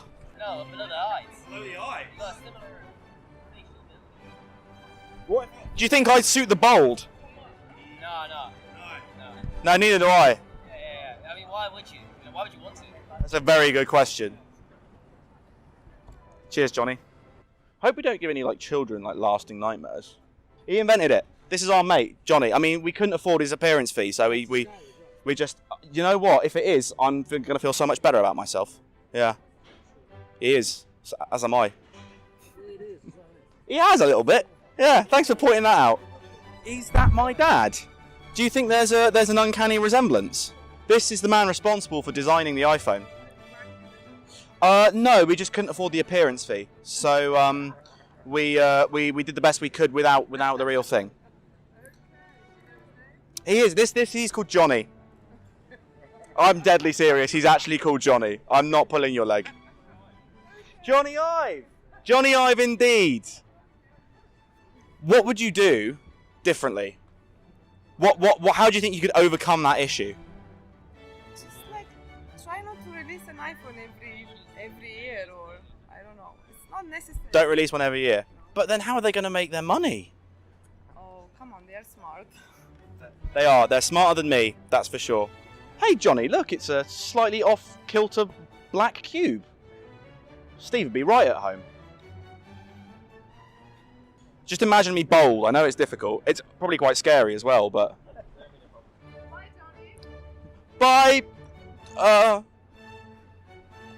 Elena! Bye, Elena. I've made 2 friends today. Honestly, that's the best compliment I've had all week. I'm better looking. You are a charmer. So I've been on South Bank now for about half an hour. I'm getting an increasing number of angry text messages from the rest of the team who believe that for some reason this isn't real work. So I'm going to sign off there. Johnny, thank you very much for your efforts. We've got a lot of design insights that have proved very useful. And a lot of startling ones, actually. I've made friends. I think we've all made friends and gained a deeper understanding and appreciation of design in general. So yeah.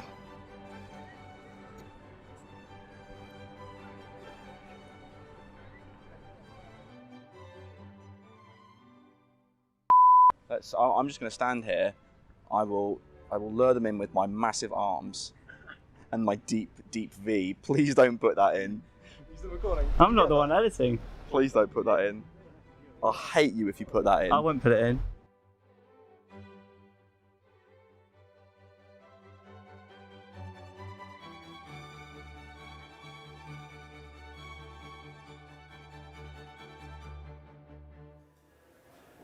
So from Toby on the street to Johnny on the spot to Toby back in the studio, I hope you enjoyed our little jaunt down South Bank. We got some serious answers, which honestly I wasn't expecting. No, I wasn't expecting it either. The developer is 100% on it. That really got me. I was absolutely shook by that one. And yeah, some more light-hearted stuff in there as well. That concludes all Mib Tv segments. Yeah, that concludes our student-led programming, and that concludes our time live streaming the Made in Brunel 2021 showcase. I can't thank you enough for tuning in, and we really do hope you've enjoyed all we've produced for you. Yeah, we want to extend a special thank you to every single person that has helped to make this possible, you know, the showcase and Mib TV in general. A massive thank you to the Barge House for letting us host our event here. Obviously, we have to thank the entire Mib team for the work they've put in as well to make this happen. We have to thank Paul Joss, obviously. He deserves as much praise as he can get. We want to thank Creation Video, Mark and Andrew. Without them, this stream would literally be impossible. So huge thank you to them. We want to thank the other members of the Mib TV team, Alex, Ollie, Joe, for helping us put all this stuff together. I want to thank you know, every single person that watched, because you know it's helped. You know, it's helped. Oh, I want to also I'm getting sentimental. Yeah, but in all seriousness, this is cliche, but I do actually want to thank my mum, who quite kindly pointed out all of my flaws in extremely high fidelity when we were streaming on the first day. I hope I rectified them in subsequent sessions. While you're on that topic, I'll thank my sister then, who helped me pick out my outfits for every day. So thank you very much. Awesome, yeah. That is us done. But I cannot stress this enough, the showcase is not over. We are still at the Barge House on tomorrow, which is Sunday, from 11 till 4. Yeah. So please do come along if you're in the South Bank area in London, or from where you are. Come down tonight, just come down. Just come down. It's great. Yeah. If there's any segment or anything that you've missed on Mib TV and you want to catch up, we will be posting the full day streams to our YouTube channel, and we'll also post individual clips from our student-led programming on our hopefully our IGTV and also our YouTube as well. So don't worry, you can watch me eat more hot wings in pain over there. And we've also got some exclusives as well, as we touched on. We've got Above the Fortunes coming out as well, which is something that we couldn't show on here due to time restraints, but we want to get it out for you to see. So that should be pretty good as well. That'll be coming up over the next couple of weeks. So please make sure you tune in for that. But other than that, really, I think it's a goodbye from me. And a goodbye from me. Thank you very much for watching.